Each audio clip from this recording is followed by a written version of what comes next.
It's a spiritual combat. It's a spiritual combat. It's time to get into formation. We gotta get ready for the battle. So call on your brothers and sisters. We gotta turn back to the scriptures. Stop making it all about you. Them preachers, they got it confused. Come out of her. Cause Yahuwah is our deliverer.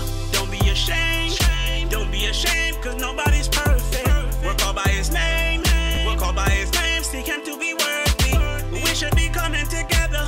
There's power in unity. It's time to come into the order, cause we are a living prophecy. We wrestle not against flesh and blood, but against principalities, against powers, against the rulers of the darkness of this world. It's a spiritual combat. It's a spiritual combat. It's a spiritual combat. It's a spiritual combat. We wrestle not against flesh and blood, but against principalities, against powers, against the rulers of the darkness of this world. It's a spiritual combat. It's a spiritual combat. It's a spiritual combat. It's a spiritual combat. Lace up them boots. We gotta move step mode, put on camouflage. We gotta be wise. Open your eyes to the most high in the skies. We must stop arguing, it's irrelevant. We must live in the Torah, it's heaven sent. He will put it in your heart, fulfilling the word of the new covenant. Don't be ashamed. Don't be ashamed, cause nobody's perfect. We're called by his name. We're called by his name. Seek him to be worthy. We should be coming together. There's power in unity. It's time to come into the order, cause we are a living prophecy. We wrestle not against flesh and blood, but against principalities, against powers, against the rulers of the darkness of this world. It's a spiritual combat. It's a spiritual combat. It's a spiritual combat. It's a spiritual combat. We wrestle not against flesh and blood, but against principalities, against powers, against the rulers of the darkness of this world. It's a spiritual combat. It's a spiritual combat. It's a spiritual combat. It's a spiritual combat.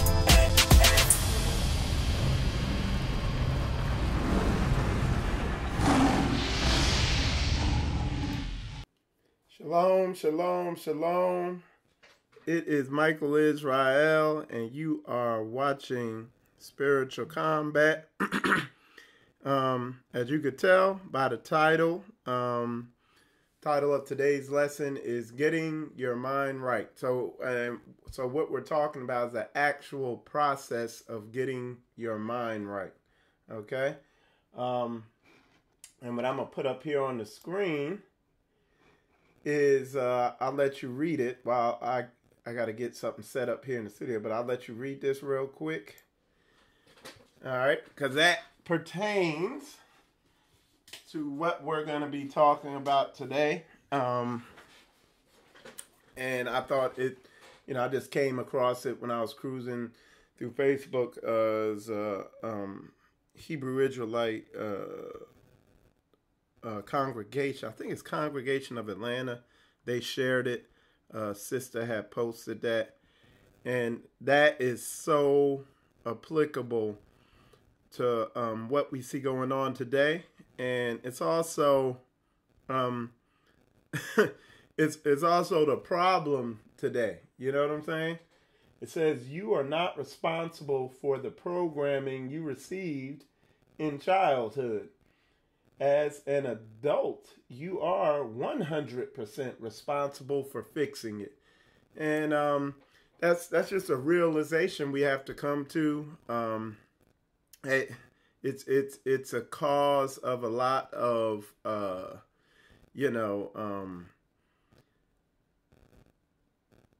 put it to you like this. There's so many people that need to do this work to fix all the bad programming they got, the personality flaws, the issues they have. There's so many people that need to do this that it almost makes, when you do this work and you don't realize that how widespread this is, that all these people with personality issues and emotional hangups, all this stuff, you almost feel like there's something wrong with you. So, because, yeah, it's rare to humble down and actually do this work. And we're going to get into all that today. And more importantly, we're going to get into the actual detailed how to get your mind right. You know what I'm saying?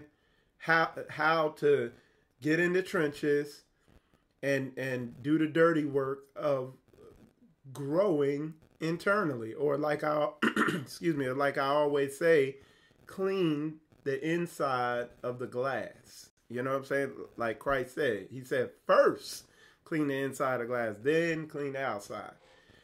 And the outside will naturally get clean. It's a natural process. When you clean the outside, it almost turns this word into a weighty, like into a heavy yoke, because you know, now you got to put on this act of who you really are.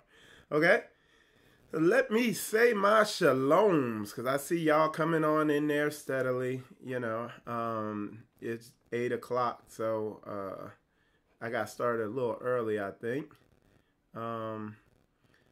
So let me pull everything up. So Shalom, Ray, I think that's your name. Yehuda, good to see you in there. Craig, good to see you in there. Katie, good to see you in there. Yehukanan, Yashala, good to see you in there. What you doing? Hey, Yehukanan, what you doing, man? You took your caps lock key off, man. You put true out without the caps. Come on, man. I need you yelling at me, Ak. Ak Ibar, good to see you in there. Georgia Roberts, good to see you in there. Robin Milligan, good to see you. Good to see you tuning in. Ak Ibar, again, good to see you. And let me go over there to YouTube. Oh, and I want to say something real quick, because I watched a video that what's his name put out, Issachar, video that Issachar put out, and something I had talked about. I was warning y'all about maybe a month or so ago or whatever.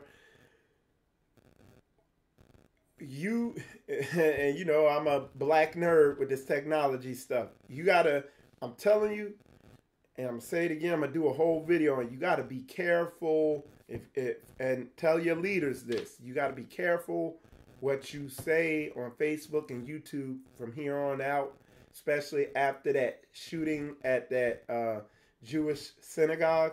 You gotta be careful what you say. That's why when you hear me talk, I'm not up here saying, instead of talking about specific people and races, I just say, instead of using the word races, I use nations. Instead of saying white, you know, people, instead of saying that, and listen to what I'm doing, because I just did it just now. I didn't put those two words together. You see what I'm saying? I said white, and then I said some crap in between it, this, that, and the other, and then I said people. I didn't put it together. I don't go out there saying fake, and then I don't put the other word together with it right behind it, Jews. I don't say that, okay? Or anything derogatory to them like that. I say those people who stole our identity.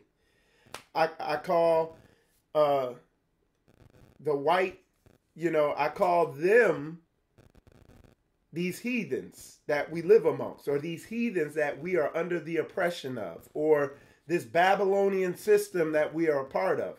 And the reason why I do that is because YouTube, I know YouTube does in their algorithm, when you upload a video, you're going live, they have these programs called spiders. And anything you put on there, anything you say, these programs crawl over it and look for certain keywords. These programs can interpret English and all that stuff like that.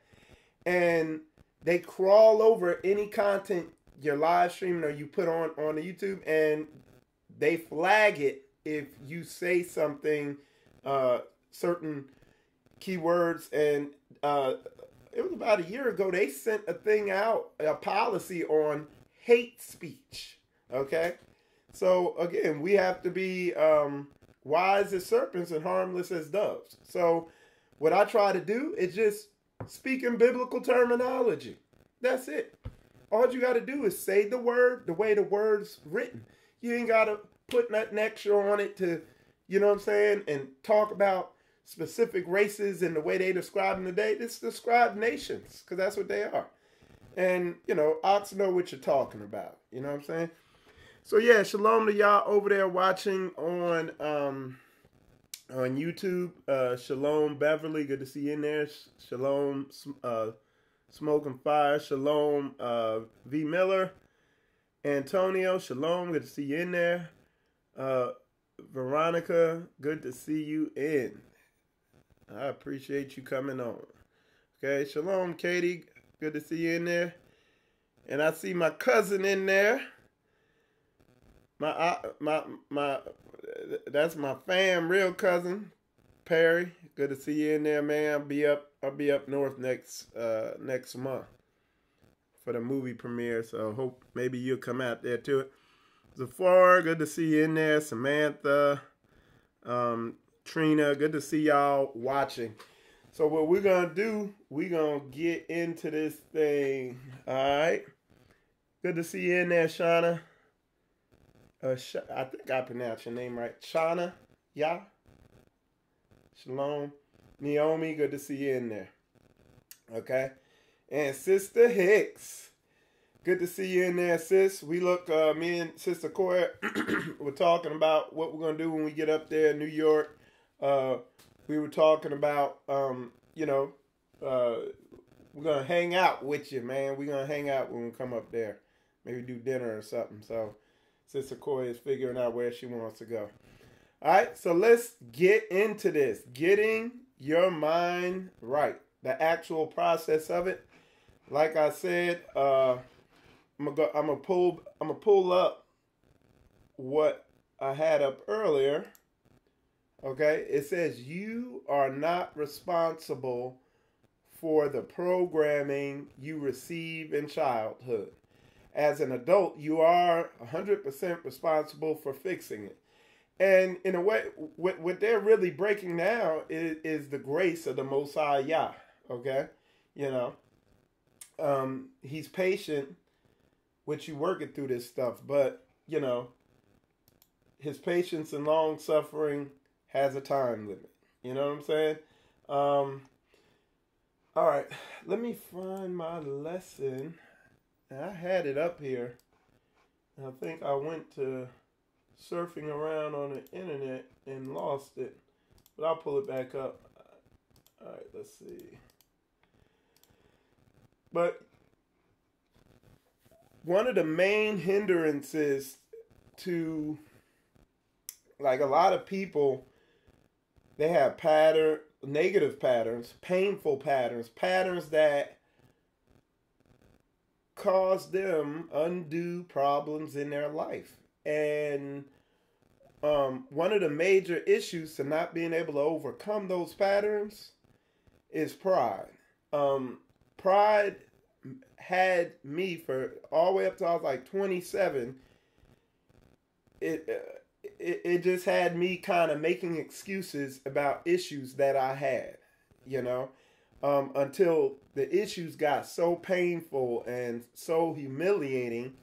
And humiliation is not a bad thing, but people with pride fight humiliation. They fight it.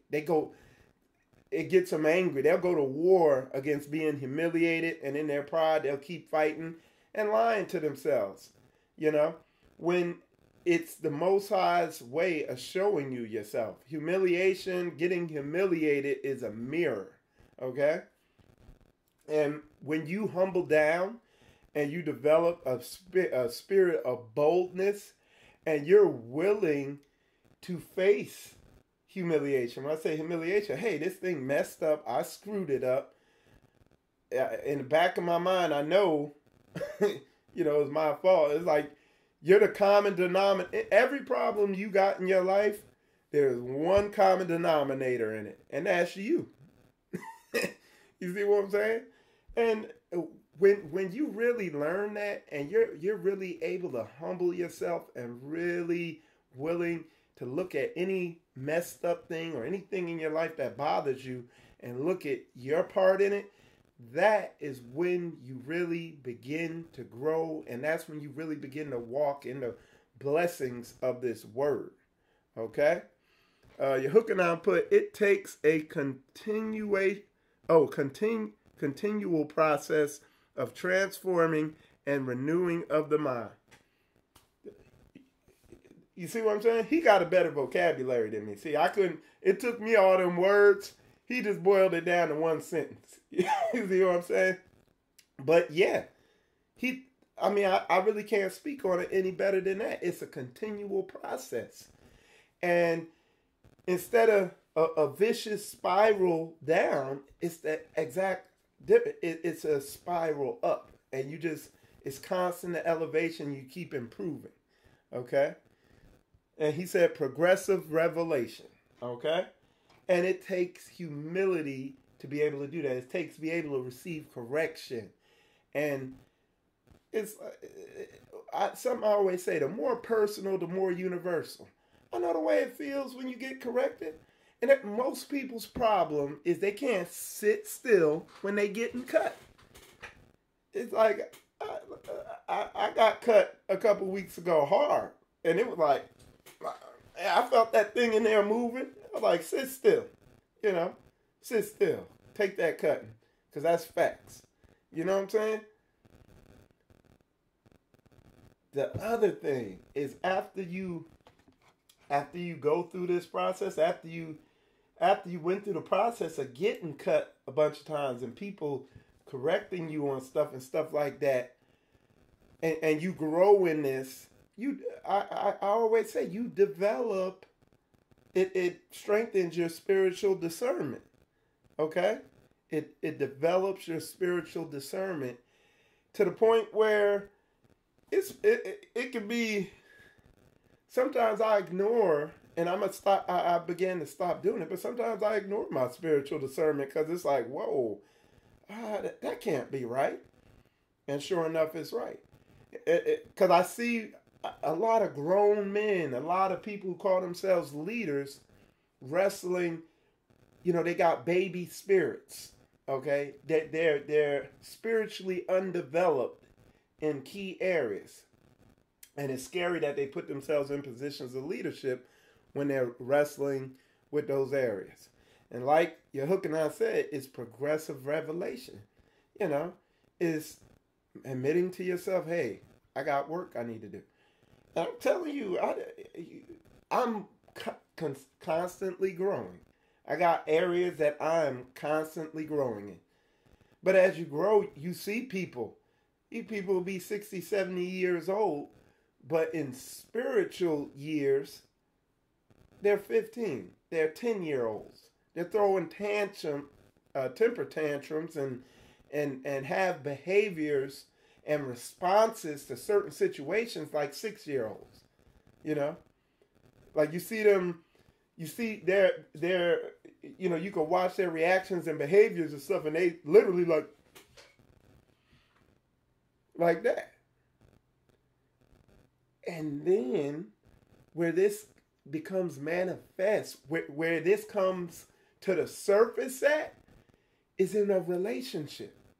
When they are in a close bond with a woman, or if it's a woman with a man, it bubbles to the surface. And both sides, and a lot of times it's both people,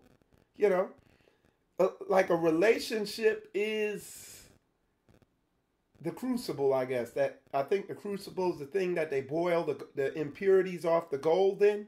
I think that's what it's called. But in that refiner's fire, that's what a relationship is. You see so many problems with relationships in the black community, in the Hebrew Israelite community, whatever. And this is why. This is exactly why. All right. And I'm glad y'all putting the comments in there. And just to let y'all know, like I always say, if you want to put comments in, put them in. This is an open discussion. I'm not sticking to any rigid, hardcore lesson. I want everybody to have input on this because I welcome the input. So feel free to put your verses and your statements, contribute to the discussion. And I see y'all been doing it, and I'm gonna read it right now. Just let me pull my lesson up over here. Okay, where is that at? Right, I think it's right here. Yep. Okay, so I'm gonna pull up some of my stuff. And what I'm doing, I got some old lessons that I wrote years ago that are I'm gonna pick some stuff out of there. But Yehochanan, he put walking in progressive revelation, the spirit. That's good. Constant elevation, progressive revelation. Yep. Sister Trina said that. I needed this so bad. Yeah, and Sister Trina, we all need it.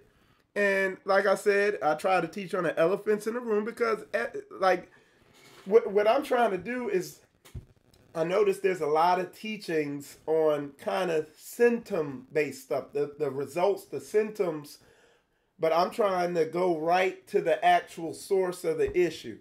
So, yeah, stuff like this is going to be applicable to everybody. Rob Milligan put, I think it also is according to scripture of being hasty for nothing, but being patient in everything. Most pride comes from you running ahead of self. Oftentimes, we want to do more than we can. Exactly. And it's like, even better way I put that is like, once you get your mind right and everything inside internalized and correct, you could just kind of flow with the spirit. And I'm glad you said that because, and I even wrote something down here. It says, I wrote, the Lord's yoke is light. Satan's yoke is heavy.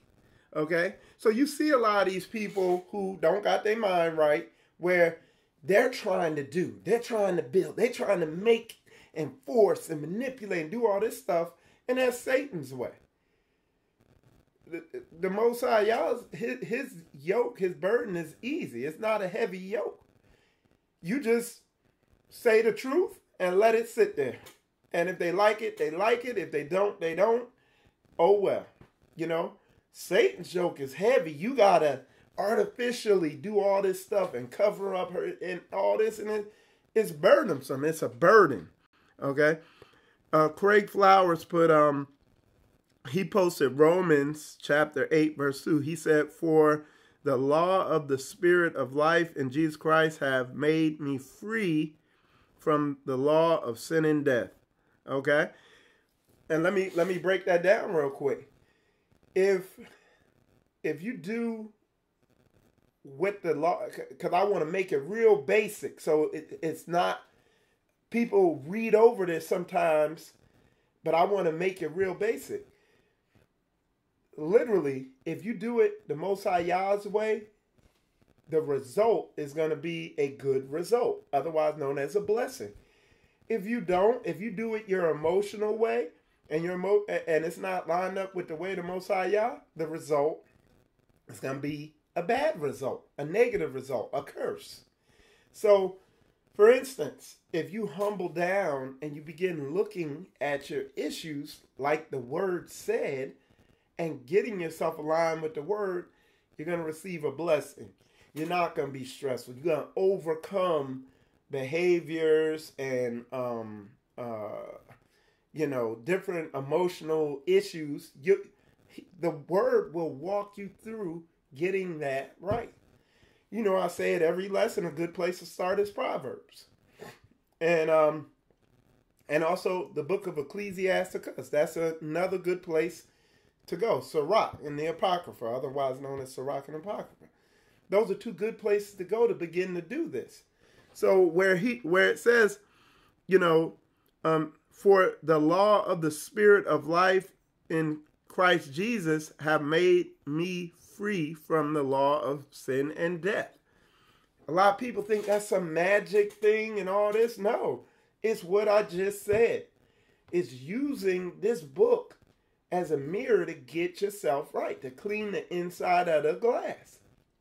Otherwise, you're going to reap the law of sin and death. These people who their marriages suck, their relationships suck, they're wrestling with all types of emotional issues, anger, envy, all this, stress, depression, and all that.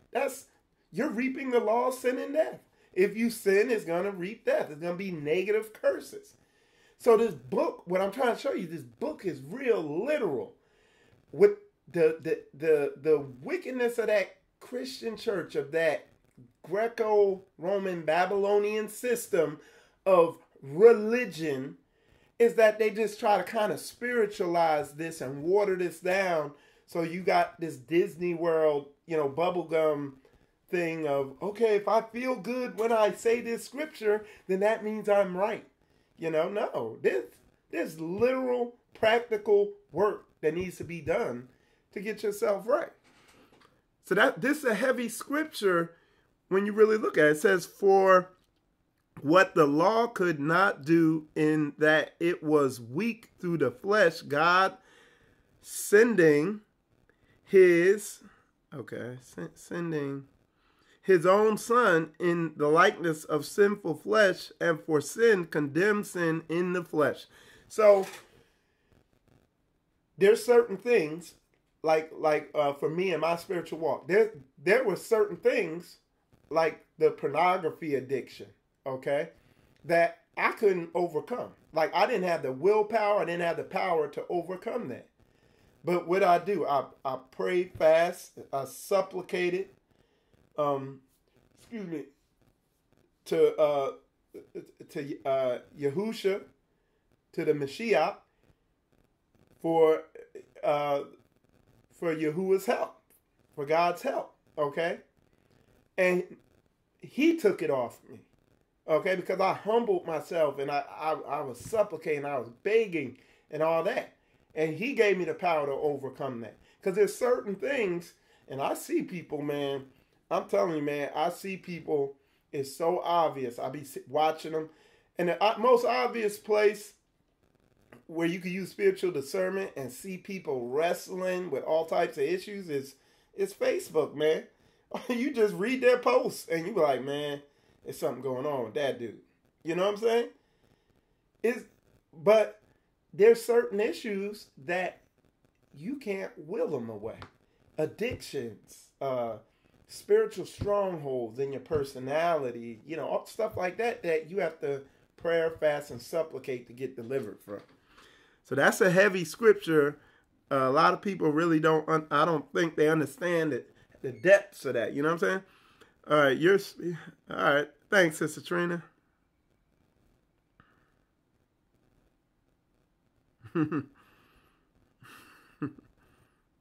God, right. Rising. Okay, shalom, eternity. Good to see you in there. Yeah, humble down and look at your issues. That's it. And let me tell you, this is what happens. A lot of people, they begin looking at their issues and they get overwhelmed, or they'll try to overcome them and will them away, and they don't really understand what the book's really saying. Sometimes you gotta humble down and let Yah. Like a good example is me with the pornography addiction. I was like, you know what?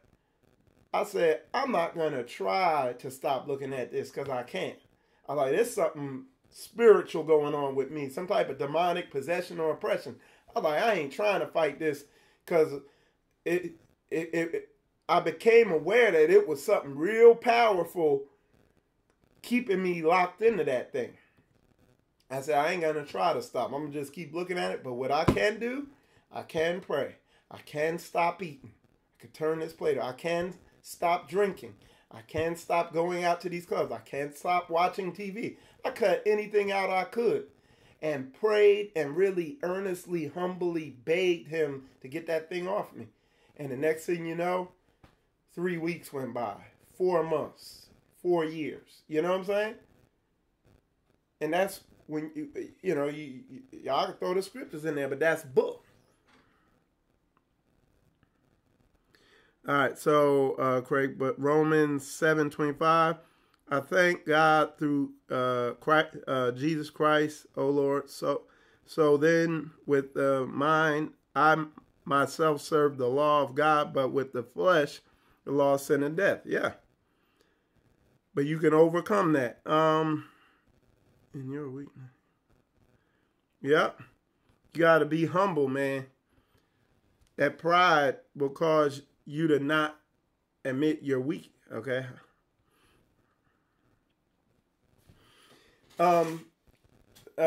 Sister Samantha, overcoming the pornography thing is overnight. Like when you truly, this is what I like to do. I like to pull up. This is because when I'm saying, see, this is the thing. What I like to do is just pull up the definition of supplication, because what the issue is, a lot of people aren't overcoming addictions and spiritual strongholds and demonic strongholds. And the reason why they're not overcoming it is, I'm just keeping it 100, because they don't really want to. They got a lot of it is a spirit of pride. The analogy I give is, I wanted that thing off me like there was a tarantula on my back. That's how bad I wanted that off me. Okay? That addiction, the internet pornography addiction. I see people wrestling with all types of other spiritual strongholds, but and I quickly look, like the worse it comes across, the more I see pride on them. It is literally a mathematic equation. It's literally like that. So it's like one, like I was saying yesterday, it's like 1 + 2 = 3. A demonic stronghold or addiction plus pride equals, you not getting over it. You not being able to do this, supplication. Okay? So when you ask how long, I ask, how bad do you want it off you? Like, are you willing to put in for 3 days off from work, go isolate yourself somewhere and just pray it out and supplicate? And like I said, I'm getting ready to go into the definition of this word, because people, this is the deception of the witchcraft known as the Christian doctrine, is they spiritualize and make vague all these words in the Bible. Like, I've read over supplication for years in Christianity, didn't understand the power of the word. Matter of fact, let me tell y'all this. When I got delivered from pornography addiction, I didn't even know what this word was. It was just, I naturally did it, and I didn't even have a biblical understanding of the word. It was just something that the Spirit led me to do. And He'll guide you in the areas that you, but there was, so let's look at the definition. It says supplication, the action of asking or begging for something earnestly or humbly. Okay, and what I do, let's define earnestly. What does that mean? It means with sincere and intense conviction, seriously. And you could just keep defining these words. So let's hit intense, of extreme force, degree, or strength. Okay? That's why I was like, are you willing to put in for some time off from work, go get a hotel room away from people in your family, and really go in and get this thing off you? This sin that you know you're off? But again, I'm going back to, this is the insanity of Christianity. Okay? They say, they just kind of go over it and really don't go in. They like, they be like, oh, forgive me, Jesus, I've sinned. Okay, let's go home. But they don't really tell you, dude, Stop your whole life. Stop. Hit pause on life. Listen, all right. I'm going to tell you with me. When I realized that I was in sin and I came to awareness and this was really put on my spirit, I told you, at the time, I was a DJ. Okay, I was a DJ. I DJ at the clubs and make money. I would every weekend be out there drinking. And I'm not saying drinking is a sin, but it was just the reveling, I was doing real estate investing and I was moving forward hard with it. I was an airplane mechanic. I was going hard and I was doing everything. When I realized that this thing was on me, I stopped everything. Everything. I stopped DJing. I stopped drinking. I stopped going to the clubs. I stopped real estate investing. I stopped watching TV. I stopped drinking sodas. I stopped drinking caffeine because I didn't know what was bad or what was good. I literally cut everything out, cut a lot of food out, and would just eat meals. And when I go to work, I wasn't even really working because I was just so shocked at how wicked I was. Because that was the first thing, revelation I had was that I was in sin. And the way the revelation went, I realized that the music industry was controlled by Satan. Then I realized the movie industry was controlled by Satan. Then I really realized the church was controlled by Satan. Then I realized I was controlled by Satan. And when I realized that, it freaked me out. Like I said, like a tarantula was on my back. A lot of people got 20 tarantulas on their back, and they in church, hey, Jesus, hey, ooh. Okay, I'm good. The tarantulas will fall off. It's like, you go home and it's like, no, I wouldn't like that. It's like, I can't make it any more plain than that. Like, you got to get, it's spiritual combat, the best way I could put it. Okay? So, let's see what else. Okay. So, sister, so to answer your question, it literally came off me so fast because I was supplicating so hard. It came off me so fast that I didn't even realize that I didn't have the desire anymore. I only realized it weeks later. So that's how fast it came off. So again, going back, I see people who are, and you discern it really when they got emotional issues. I see where I'm like, he ain't trying to face that emotional issue. He just trying to hide it.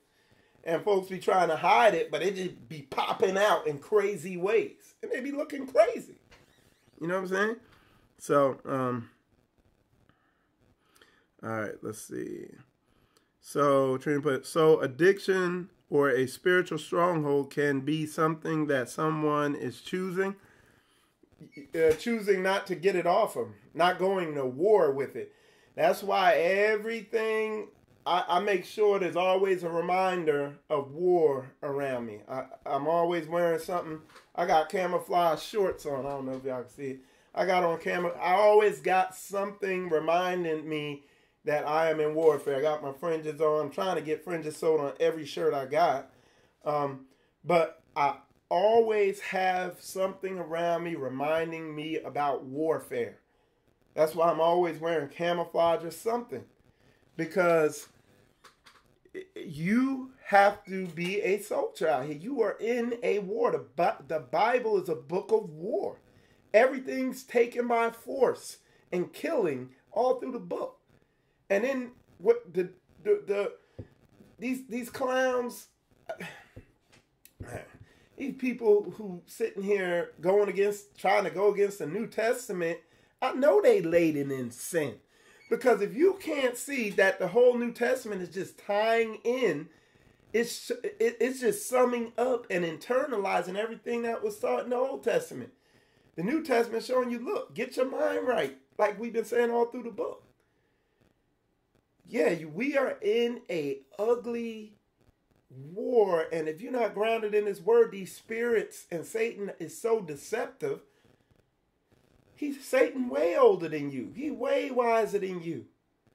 He's been deceiving people since the garden. And people in their pride think they know, and that's why they walk around a hot mess. It's like, man, look, this is what happened to me. When I saw how many tarantulas I had on my back, I cling to this book like a life raft in the middle of a hurricane. That's how I've been holding on to the thing. Because that's all we got. Because we too dumb, man. You get deceived quick. Like I said, I see people call themselves spiritual leaders, and they laden with, it just come across real fast in their personality. You can see it all over Facebook.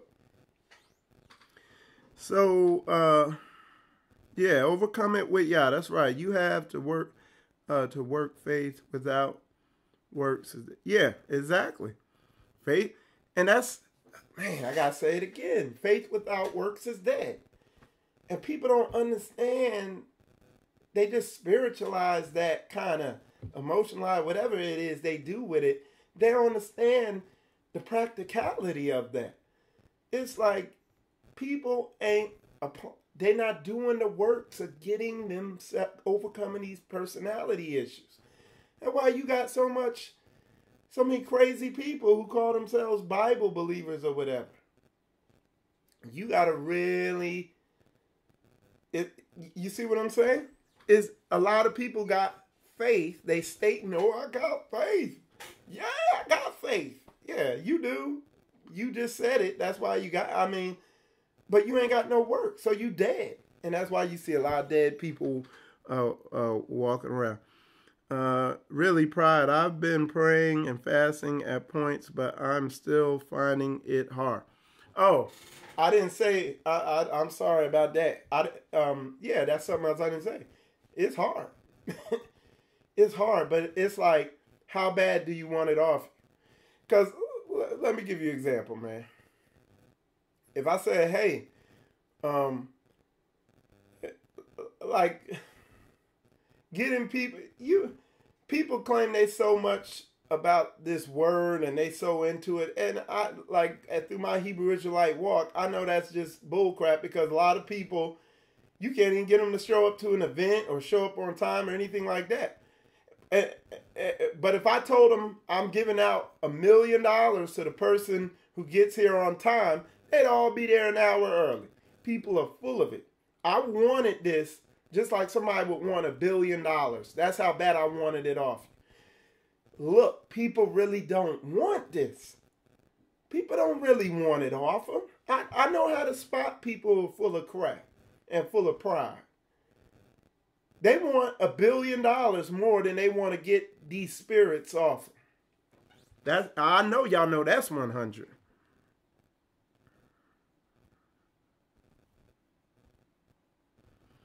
Yeah, and if the Bible said it's quick and more powerful than any two-edged sword, then why are you wrestling with this thing for years? All right. So it says, really, I've been okay. And you said, sister, really pride. She said, I've been praying and fasting at points, but I'm still finding it hard. So, and when you pray, something like this will happen. You'll run into a teaching, and this teaching might show an area where you might be, but how bad do you want it? How bad? He said, love me with all your heart, mind, and soul. How hard do you really, you see what I'm saying? And let me say this too. Because this is important. Certain things, he's going to bring the light, and just by the light being shined on it, it will be released from you. You'll let it go. But a spiritual stronghold or a demonic stronghold or demonic possession or oppression, you won't be able to make that go away. And he wants it that way so you can rely on him. So you can stop trying to focus on that sin and focus on him. Don't try to get it off you. Focus on him. Do what you can do to get right with him, and he'll get it off you. He'll send a Josh Cullens your way to intercede and pray for you and get it off you. Like, how bad do you want it? Or do you want it bad enough to where you're going to drive all the way to South Carolina or to Augusta and holler at Morris and have him get it off you? Because if Morris said, hey, if you come out here to Augusta Assembly, we're going to hand you $1 billion. Dude, Bruce from all over the world would be headed out there. But if he said, hey, come out to Sukkot and you'll get delivered from these demons you got on you. Oh yeah, but it didn't work out with my job schedule. Or, oh yeah, my outfit didn't match, so I'm going to come next year. Yeah, folks ain't about it. And like I said, it's not about focusing on, all right, I'm going to try to will myself from smoking that cigarette. Or I'm going to resist. No. Light that cigarette up and smoke it. But what I'm saying, have you done everything where you do have power at? You do have the power. You do know how to drive. You do know how to call people. You do know how to receive prayer. You know how to pray. You do know how to take some time off from work and pray and seek the Lord intensely. How important is it to you? You see what I'm saying? All right. So, yeah, it's sincere begging, and getting away.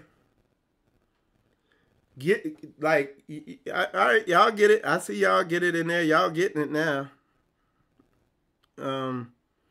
But we must enrobe yourselves when you come to serve. We must prepare our minds and heart. Yep. Let's see. So Sister Rhea, she put, with me, it's food. That's a lot of people. Me too, And, excuse me, and I'm a person who stays within 99 to 130 pounds all the time, but mostly in the 110 area. But I just love to eat. It's sad, but I'm going to get out of it because, he said, I am going to get out of it because when the Most High says fast, I have to do it without such pain I go through. But then I guess it wouldn't be a fasting. So, and something else with the food is, and like I said, I'm going to do a lesson on this, but you got to eat it. And I like I said, I'm going to break down all the science and all that on it. But we have to eat less carbs, like a small amount of carbs, a large amount of protein, and an even larger amount of fat. They actually got it the exact opposite. You eat a large amount of carbs, kind of a decent amount of protein, and a small amount of fat. And that got a lot of people messed up, overweight, all that. Because a lot of the nutrients for your nervous system and your brain and all that are in the fat. Foods that contain, like avocado and stuff like that. That's a whole nother lesson.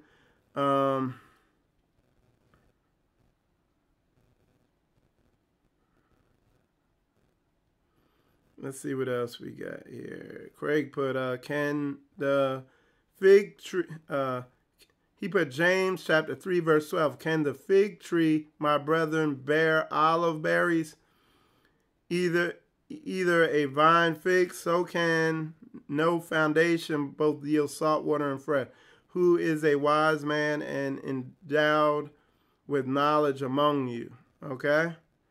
So, let him show out of a good conversation his works with meekness of wisdom. Brother James is saying, don't be hypocritical, stand strong. Yeah. And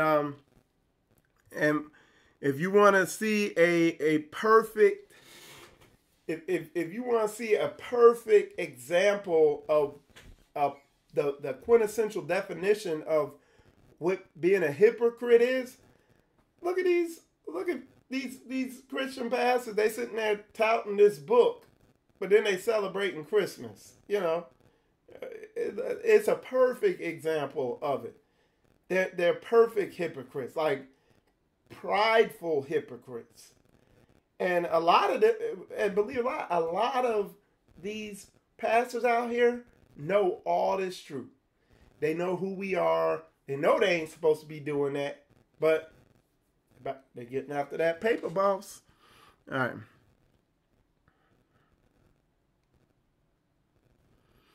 So, John put the temptation is everywhere. Facebook, YouTube, TV. Gotta see where and walk. Call out. So look, that's something else. I'm glad you brought that up. Something else. Let me sum up what I'm saying to y'all. What you got to do is you have to do everything on your end that you are empowered to do. Like for me, struggling with the internet porn, I wasn't empowered to get that off me. But like I said the stuff I could do. You can stop watching TV. You can either quit Facebook or delete all what I've done is I only have stuff that I see in my news feed that's positive, biblical, and uplifting. If it's not that, if it's some sneak this, if it's some stupid stuff that I feel hitting my spirit the wrong way, I block them or unfollow them or make it so I don't see them. I got people who put edifying, uplifting stuff in there. Like you're hooking on Yasha. Only thing he posts on Facebook that I be seeing, he'll put a hat up there, some clothes, but he be putting little power Bible verses that'll encourage you when you're going through something sometimes. And I got people on there that do stuff like that. And I got some dudes who they put funny stuff. Josh Cullins, he like the news. You know, you gotta subscribe to follow Josh Cullins because anytime there's some food that's contaminated, he'll have it up there, man. He the real Hebrew CNN. You know what I'm saying? We always know when the salad bad or something like that. You know, when the lettuce bad. But so all I'm saying is use these tools that we've been given. Use them to program yourself in a righteous way. YouTube. I use YouTube a lot with biblical teachings. They got audio Bibles on there, so you can just listen to Bible verses, Bible books and stuff on there. Use it. Don't sit here and use it to get the highlights off of these sports games. All that stuff's a distraction. And you're gonna have to make a choice very soon, and I know y'all see it. You're going to have to make a choice with sports and television soon because it's just getting so gay. You know? It is. It's like, it's even getting into movies. Because I don't watch TV, but people be telling me, yeah, TV is like, it's fruity. All right? So let's see. So again, use those for tools for growth. That's summing up what I was saying. All right. So Sister Hicks, she wrote, through praying and fasting, it's denying the flesh, and that's why it's so hard. The flesh, the old habits do not want to let go. And again, sometimes you need divine intervention. Sometimes you need that spiritual assistance when you've identified it as a spiritual stronghold or as a demonic possession or oppression. And through not just fasting from food, but through doing this process, you strengthen your spiritual muscle and weaken the flesh muscle. You know what I'm saying? Let's see. That's good. Question 4-2. Ask ourselves and honestly answer: would we take money over? Yeah. So time. Pretty much how we. So yeah, folks love that paper, man. Like watching. Right now, that's right, sis. Or that's right. That's right. The very thing you love can't be something you want more. Yeah, exactly, man. B brother, that's a good one. B brothers put the very thing you love can't be something you want more than keeping Yah's commandments, and that is what's happening with most of us. Exactly. Oh, that note was unbelievable. How many churches were given? Yeah. Oh, I didn't even. Yeah. See, I see John. The dude John. I didn't know that, man. But it seems. It seems. I believe it. It's like I done distanced myself so far from anything to do with them wicked Christian churches. He wrote on that note, was unbelievable how many churches were giving Christmas service. And I didn't even think about that. Like, they do Christmas services. And I mean, I should have known that. But that shows how wicked they are. You know, they like have Christmas trees in the church and all that. And this truth is Sister Koya was saying, like, she see her family members coming into this truth. I see my family members coming into this truth. And I'm telling y'all, I already told y'all, like, I know some people who were in Creflo Dollar's inner circle. These Christian pastors know all this stuff. They could probably break it down to you, or they could break down that we're the people of the book and our whole doctrine. They could break it down to you better than I can. And they sitting up there burying the shekels in the sand and not multiplying it. For what? So they could get that paper, man. They greedy. All right. Yes. Sister Hicks, but yes, exactly. Positive posts. It bothers me when I see negative posts with profanity just to be funny or prove a point. Yeah. Yeah.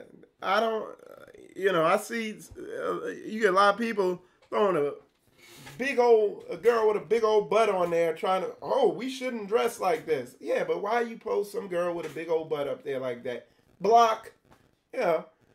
Or people, I ain't even gonna get into what I see on Facebook. You don't want me to get started on that. It says, let's see,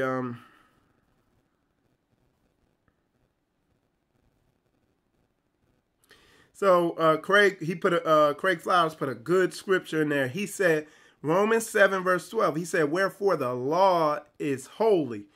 The law is set apart, okay? And the commandment set apart and just and good. It says, love the Lord your God with all your heart, mind, and soul. How do you do that? Doing what he said. It's laid out all through the book. How to do it and what to do. Not doing what Babylon says. Not trying to kind of mirror Babylon and him. Do what he said. Okay? Walk in the culture he gave us. And then it says, and it's set apart and good. And just and good. And let me tell y'all something else. The second commandment, love your brother with all your heart, mind, and soul. That's the law of brotherhood.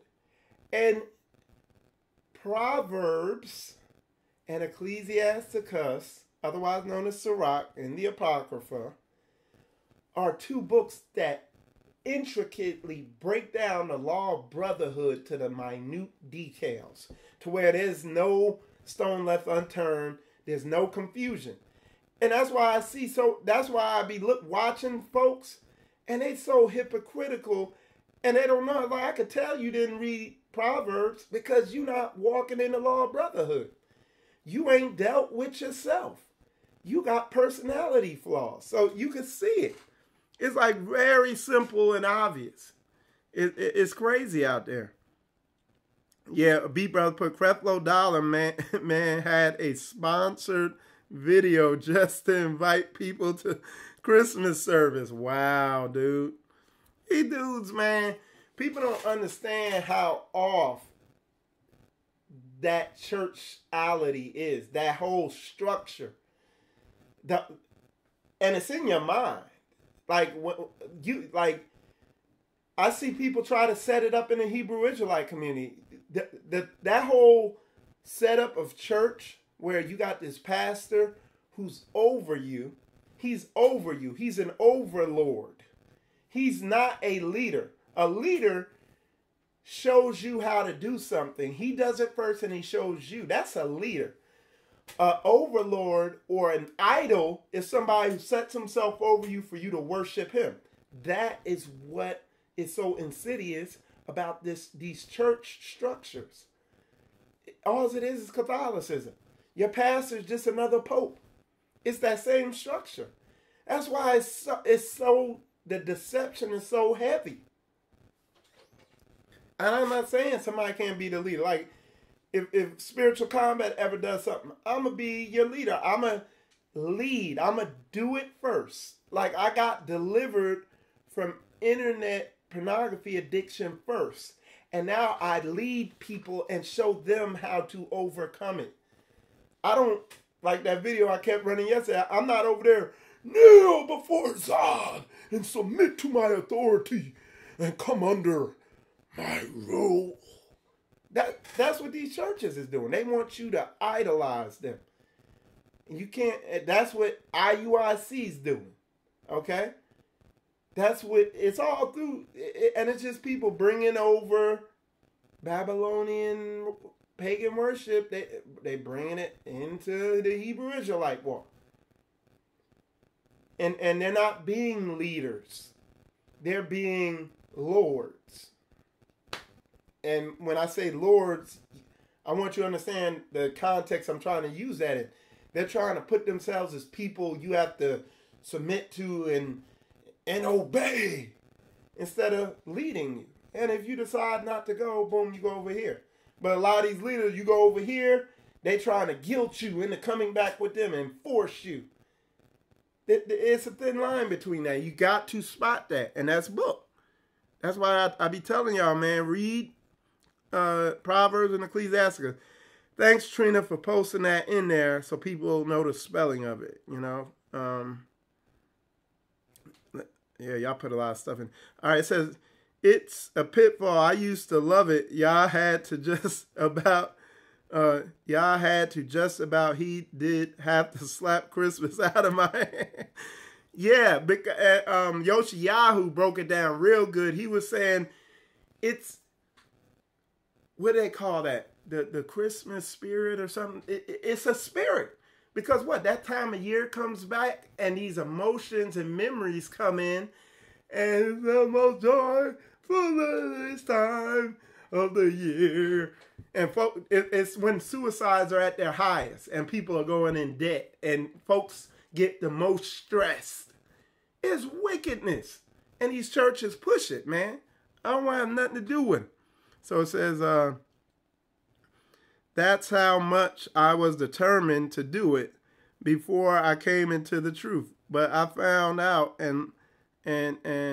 found out I was a Hebrew because Yah had to show me he wasn't playing. Yeah. And the thing is like for me, while everybody, the holiday times come up around, and part of the thing is you get all this time off.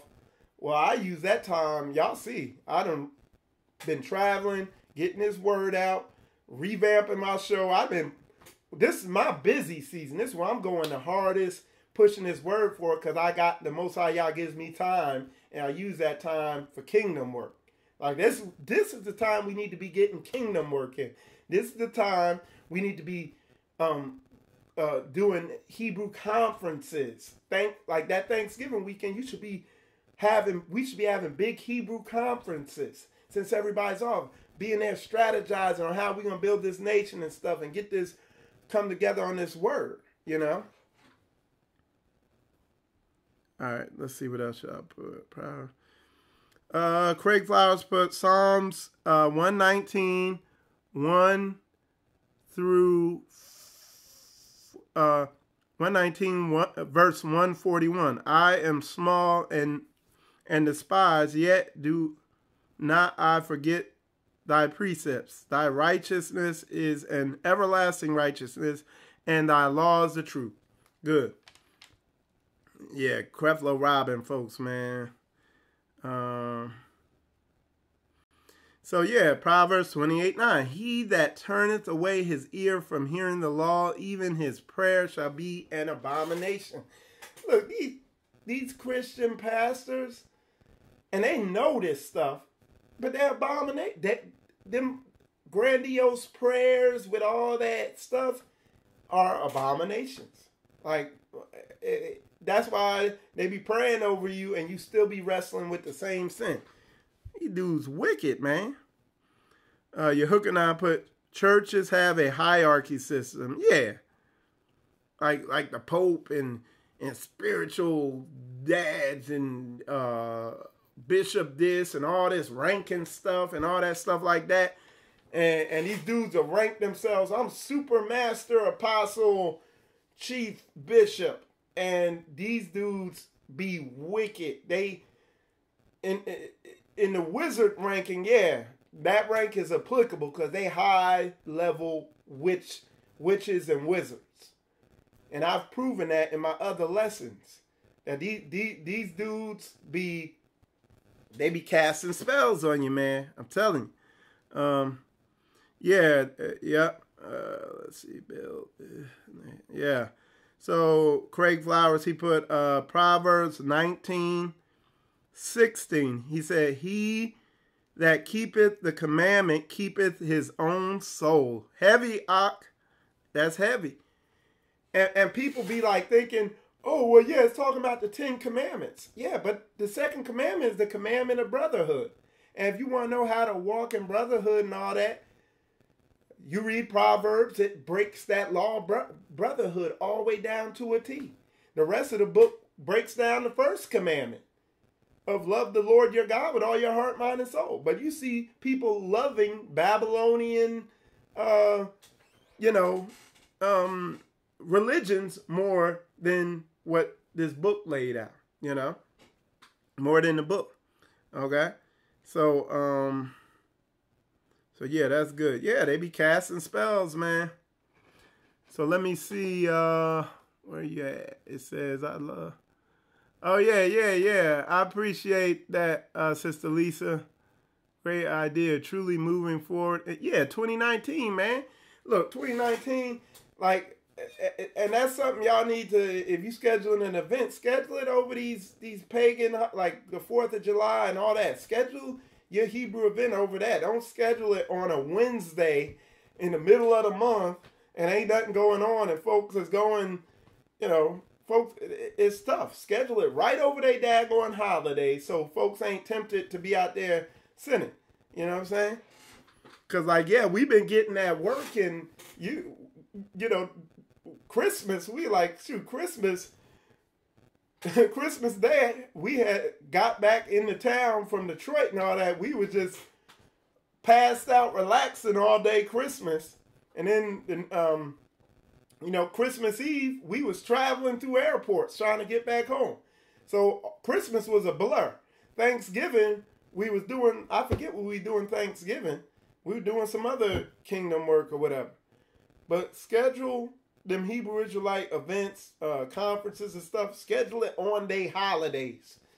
So use it to your advantage, okay? All right. Let's see.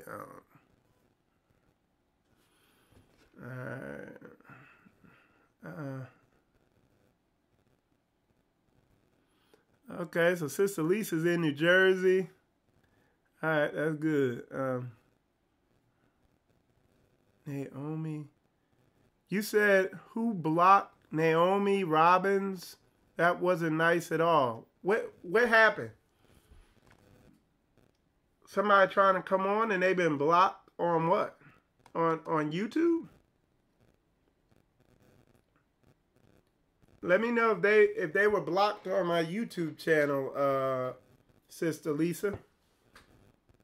I'm not sure what you're talking about. So just put that in there. We'll see.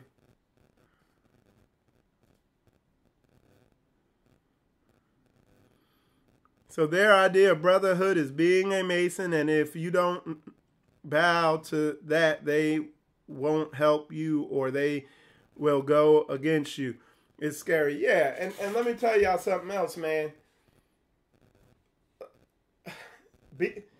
You got people, they be like, oh, you gonna come to church and you ain't gonna worship the Most High? You gonna just sit back there and you gotta worship the Most High. And that, yeah, in spirit and in truth. Like, yeah, go in there, you do all that, but the most important thing is doing it in truth. Actually doing what he says.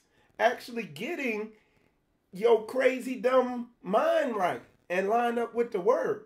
Not just all this grandiose talk. It's like most men don't even like that. Like, dudes is like, yo, you know, that's why you don't see a lot of men up at, when I say men, I'm talking about real men, up in that church structure. Because what? It's designed for feminized men with Ahab spirits, and it's designed for women. Okay? It's designed to cast spells on women. That's why there's flowers in there and it looks nice and beautiful and cute, and you know, like that'd be like if I made this thing all pink and put some flowers there in the corner and put script for the spiritual combat thing right here. I put some script there in orange and made it all gay looking, and it attract a lot of emotional, you know, flowery, soft people to it. But that's all part of the hustle. That's why they talk in a lot of vague. This is part of the spell that they cast in these Christian churches. They talk in vague terms. Okay, they talk in vague terms, so that if you're a man who's logical, you really can't pin down exactly what they're saying. But to the women, they use tonality. They talk high. They talk low. They yell! And they do this. Because that's another type of communication. Outside of words, it's the communication of your mind, of your spirit. And women are what? Emotional. Soft, effeminized men are emotional. And they communicate to them that way. And they bypass their logic. And that's how they cast the spells on you. That's part of the way they cast these spells. That's why I tell you that whole church structure is high level wickedness. And what I need to do, you know, in the future lesson, I'm gonna get like, and I told y'all, if y'all want to see what I'm talking about, watch Eddie Long lessons. You'll see it. You know, he was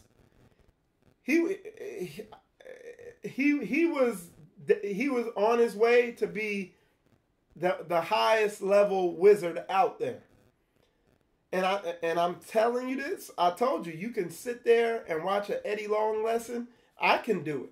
I can sit there and watch it and feel the emotions fluttering around in there, changing based off of what he's saying. The dude was powerful.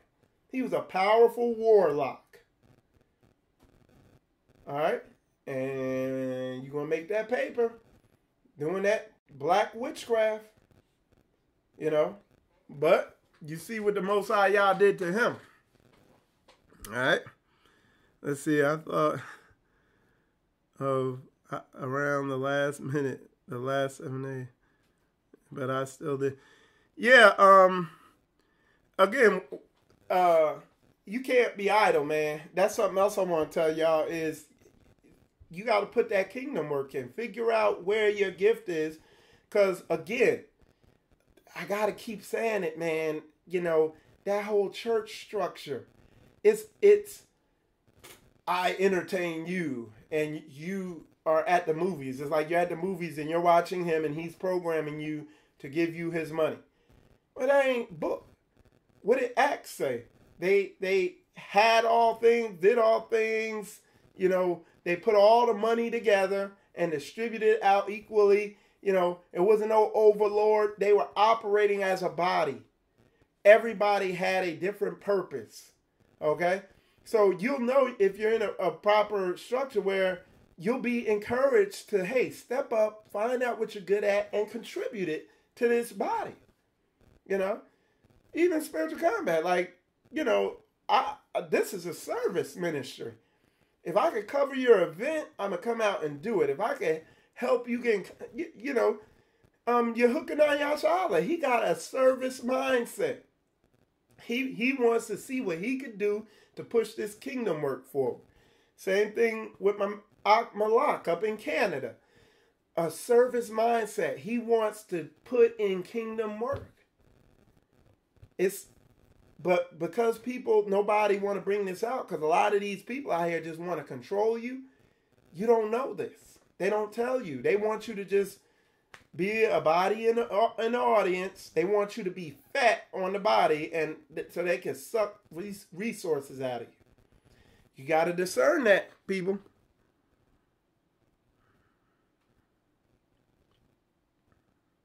Let me see what y'all saying. He revealed ways that I've been. Yeah. You said you feel, Trina, you said you feel sad when, I feel sad when I see revealed ways that I've been spellbound, tricked, where I was bound. And let me say this too, because a woman asked me yesterday, well, what if we're not married? Because women need a covering. Because a man, like I told y'all, man, even when I was drinking and smoking and running around with women and just totally entrenched in sin, and my mother dragged me to Eddie Long's church, I could still see the dude was off. Because a man don't feel through things with his emotions. A real man. Emotional men do. And they get sucked into these. That's why there's a lot of homosexuality in Christian churches. But a real man sitting there like I told you, when I saw Eddie Long, I was like, Ma, why he got a Jerry curl wig on? Like, Ma, he didn't say nothing the whole lesson. You know, and it's like you could see through it, you know. And what they try to do is guilt you into thinking that if you question them, you're going to hell. Okay? And man, it's high-level witchcraft, man. I get all in that. But let me go back to what I'm saying is women need a cover. That's why a man is so important to have a man in your life. And for men, it's so important to have that woman in your life because women can emotionally discern stuff. So when a woman's protected, she can she can relax and operate in her true power, you know, in different areas. That's just one area. Women can see stuff too. They pick up on stuff. They could pick up on people, something off about him. Like, huh? Really? And then you just, you know, and then down the line, oh yeah, that was off. And you seen it, you know. So being in that. But if you don't have a man, okay, what do you need to do? One of the women said she was like 60 or something. Don't look like she gonna get married. Well, you need to get in a ministry that's teaching this truth. Okay? And how are you gonna know this and not get deceived? Studying your book. You watch Spiritual Combat. You seen the lessons I did the past couple days on deception. Make sure what I said lines up with the word. If it lines up with the word, take it and use it and get in a ministry that lines up with the word. Question everything. If they're telling you don't question them and they're subliminally telling you, oh, you need to be up under me, you shouldn't be questioning this, that, and other, run. I'll tell you, question everything I say. And if you find it to be off, hit me up so I can get it right. They ain't telling you that out there. They're saying everything else and all this vague stuff. So you as women, that's what y'all need to do. You need to be in a ministry where they're actually walking this thing out in spirit and in truth. And where do I point you to? Rebirth of a Nation. Get in that ministry. Josh Collins and Morris Williams, that's who I'm affiliated with. I teach on what I teach on, but they specialize in that stuff. I've witnessed them firsthand casting spirits out. I've talked to the people that they've done it to months after. They real. You know? Get up under them. You know, that's a good ministry, you know, that I would recommend. You know, they not about that manipulation. I deal with Morris, talking Morris all the time, deal with him firsthand. The brother's wise beyond his years because he's younger than me. But I've heard him say stuff where I was like, dang. I was like, man, like how he 20 years ahead of me, and some of the stuff he be saying, the decisions he's making. That ministry ain't growing like that. It's not growing like that through manipulation. It's growing like that because he has wisdom. He's doing it according to what the word says. Anyway, I'm just saying, check that ministry out. And I recommend it, but question it.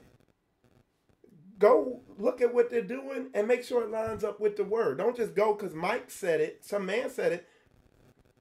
Make sure what they're doing lines up with the word, and you'll know. And go to if it does, that's the second thing I say. Go to the event so you could begin, and an amazing thing will happen. When you go to the events, it's like, dang. It's like every person I meet is like, I've never ran into people like this in my whole life. That's how it was for me going to these events. It's like I didn't feel alone and isolated anymore and confused. It gave me clarity of like, yo, all these people. After I started going to a lot of these Hebrew Israelite events and meeting like-minded people, I cut a lot of people out of my life because I realized that now I had something to compare them to. I realized, oh, these folks. It ain't me. It's these folks I done surrounded myself around. So that's what you need to do if you're a woman. You don't have a covering, all that stuff like that. Like the Bible says, you got to get in the right ministry. People bringing this thing out in spirit and in truth and ain't playing around and transparent. I understand it's rare. You don't see people out there teaching what I'm teaching. You know what I'm saying? So now you got something to compare it against. Does your pastor's lessons line up with what I'm saying? And does what I'm saying line up with the word? You know? So that's how you do that.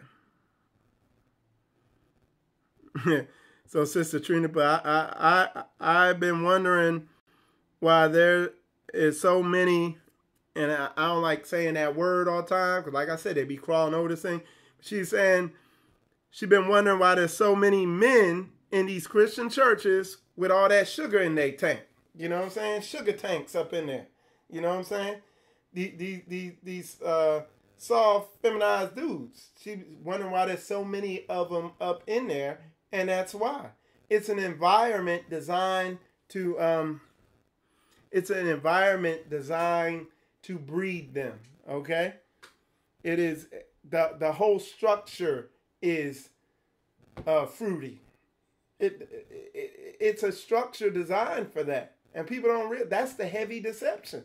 That's one of Satan's final things, is to turn men into women, basically. And if you think I'm lying, just look at the Catholic Church. All right, let's see. Okay, you're in there, Naomi. Okay, so you weren't blocked. That's cool. All right, so let's see. I noticed that first time I watched Joel see something not right. That was before. Yeah, anybody who smiled a whole daggone lesson, like the Joker, like this, like a glue, like, hey, brother, this, that, and the other, never touches the Bible, you should be running already. A real man ain't gonna sit up in that, man. You know? And that's why I'm talking about. Embrace this, like, figure out how to embrace this Hebrew culture as much as you can, because you don't realize how jacked up this Catholic revised Roman Empire culture is that we live in, this Babylonian culture. You don't realize what it does to you, you know, because it's a deception. Okay. If he doesn't identify, if he does, let's see, Satan loves to bring, Satan loves to bring confusion. That's why some of these dudes can teach and they really ain't hitting on nothing at all.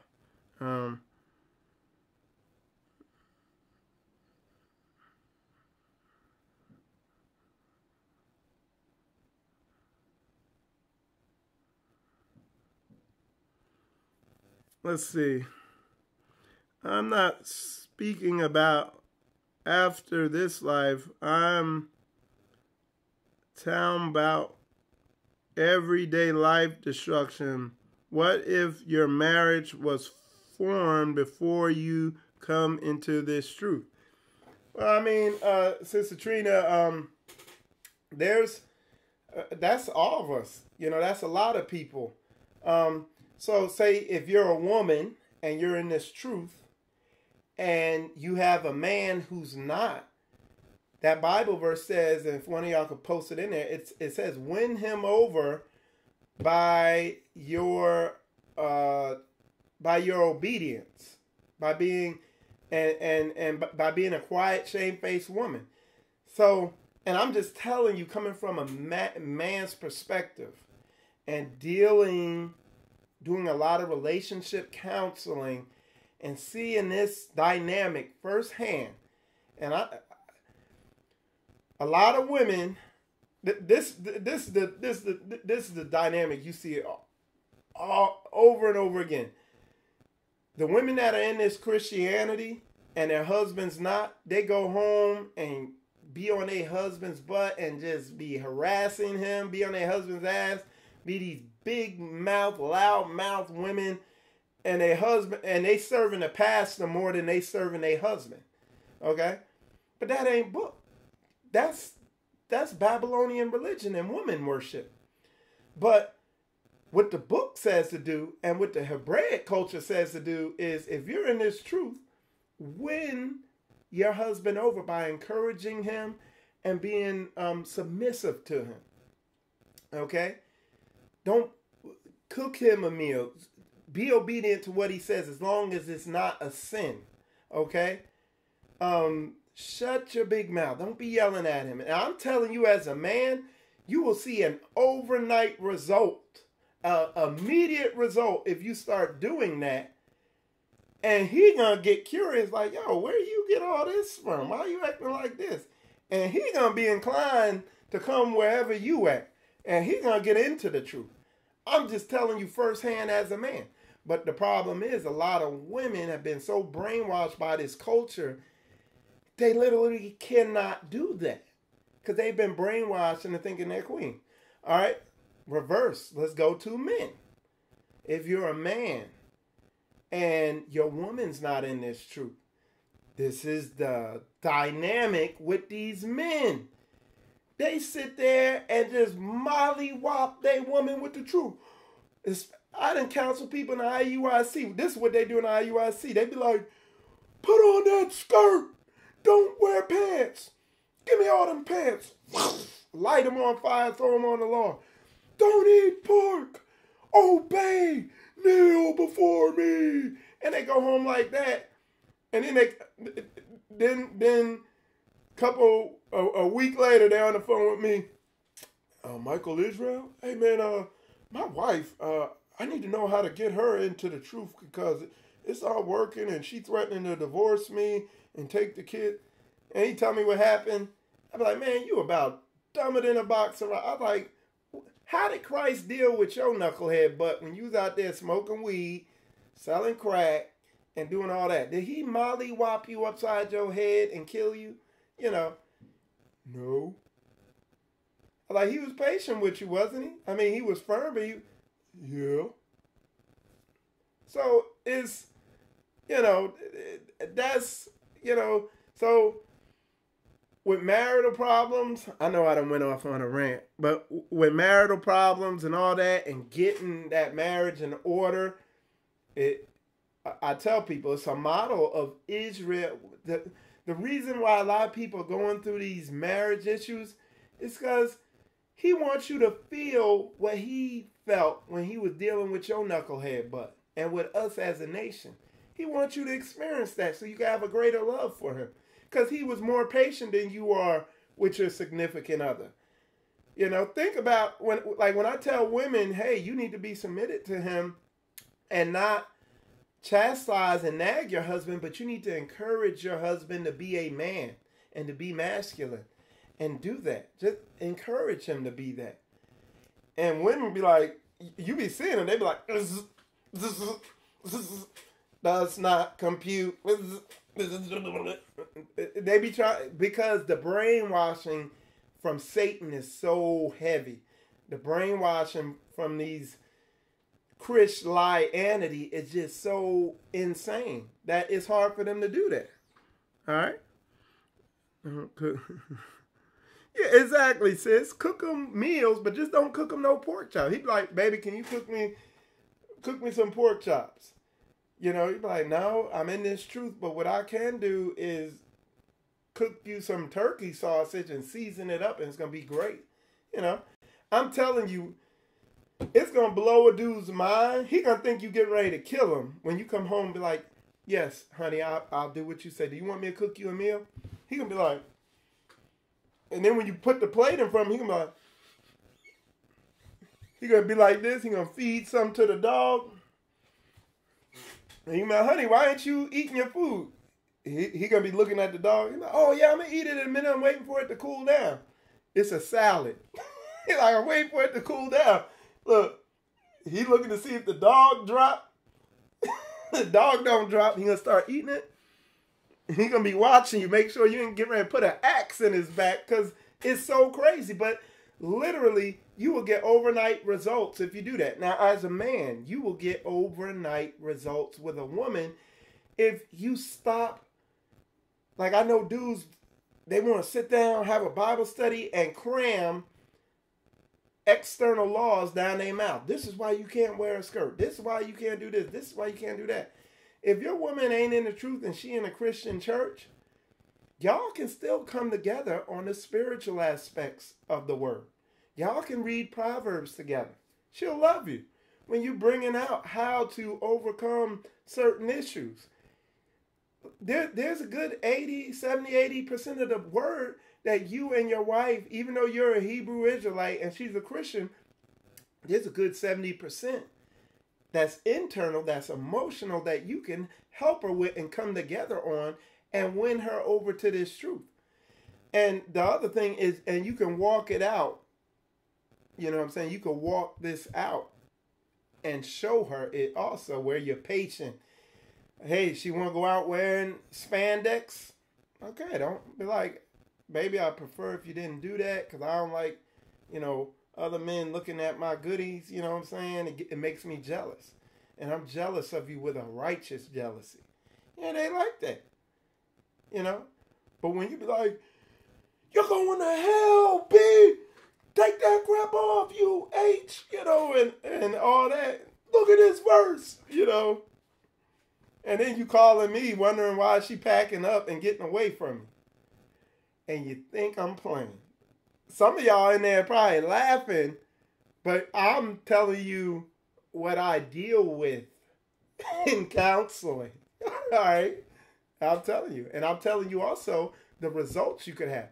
I keep saying God's word is quick and powerful. It don't take 3 years, 3 months to get results from following his word. If you got issues in your marriage, you could get overnight results. But where the hang up is at is in between your ears, in your spirit. You've been deceived by this deceptive religion that poses as something out of this book, but it's not. All right. So husbands, somebody posted, husbands, love your wives as what? As Christ loved the church. And he was willing to give his life for it. But love is not cupcakes and bubblegum. Sometimes love is hurting their daggone feelings and putting her in check and standing up to her and not giving her away and she gonna get mad. Like sometimes that's love.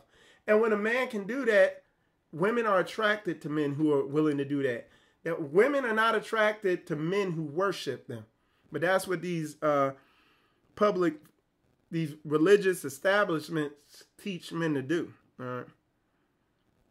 So Lauren put, I am in that situation. It is hard, but have to be done. And I work to make sure I am not pushing him away, but bring them my family in on the truth and setting time for the family to dedicate to Yah. So look, all right, hold on. Let me see what else. Dedicate to Yah. Have to be nice, and it works. Michael, brother, it's been working. So there you go. And that I'm just saying book. I'm just telling you what the book says. Okay? And this is something else I say. I see these dudes, they all full of Bible verses and all that, and they think they got to have their family memorizing all these Bible verses. The most important thing is that your kids and your wife see you walking and behaving and responding as a man of Yah and dealing with them according to this word. Because it's going to pique their curiosity. It's going to make them want to, well, what does he got? Because it's working. If you're a woman,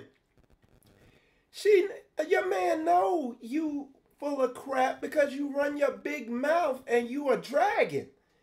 So he know you ain't in the truth because you making his life hell. So ye know you gotta be Satan because his life is hell because of you. So he know you ain't in the truth. But when you begin making his life pleasurable and enjoyable, you giving him that thing, you shutting your mouth, you feeding him, you give a man them three things, that man will be putty in your hands. He gonna try to give you all of his money if you do them three things. If you do two of them, if you shut your mouth and give him that thing, you don't even gotta cook. He gonna do everything for you. But most women ain't doing none of them. Or they might be cooking for the man while they cooking, they running their big mouth. And a dude think, you could say he wicked as he want to be. He could be smoking weed and drinking and doing all this stuff. He still know you wicked. It don't take you don't need to study the word to know that, same thing with the women. A woman don't need to study the word to know that you are stressing her out for cramming this word down her throat. Sometimes you don't even need to teach them the word. You just need to be the word. Be patient. Be peaceful. Do what you need to do. You see what I'm saying? Again, I go back to getting your mind right. It ain't about yelling scriptures. When you see it done, it's more powerful than ever teaching it and reading it. When you see it in action. When a woman sees your response to certain behavior she might have, and there's biblical responses. Constantly, Yah will turn it around. Yeah. And he'll turn it around amazingly quick. But a lot of people who think they are walking this word out, their relationship will show them that they're not. But like you saw what the sister just said, she said she started actually doing this and she saw immediate results. But this is where the problem's at. The problem is in your spirit. Oh, like these dudes, man, they be knowing they Hebrews, but that's all they know. They just Hebrew niggas. And they go home and like the wife be stressed out because they pushing this. I'm telling you, you think I'm playing. I'm telling you what I see in the front lines when I'm counseling people. Divorces happen over this crap. And that shouldn't be the case. And that's because these people think they in the truth. They really ain't.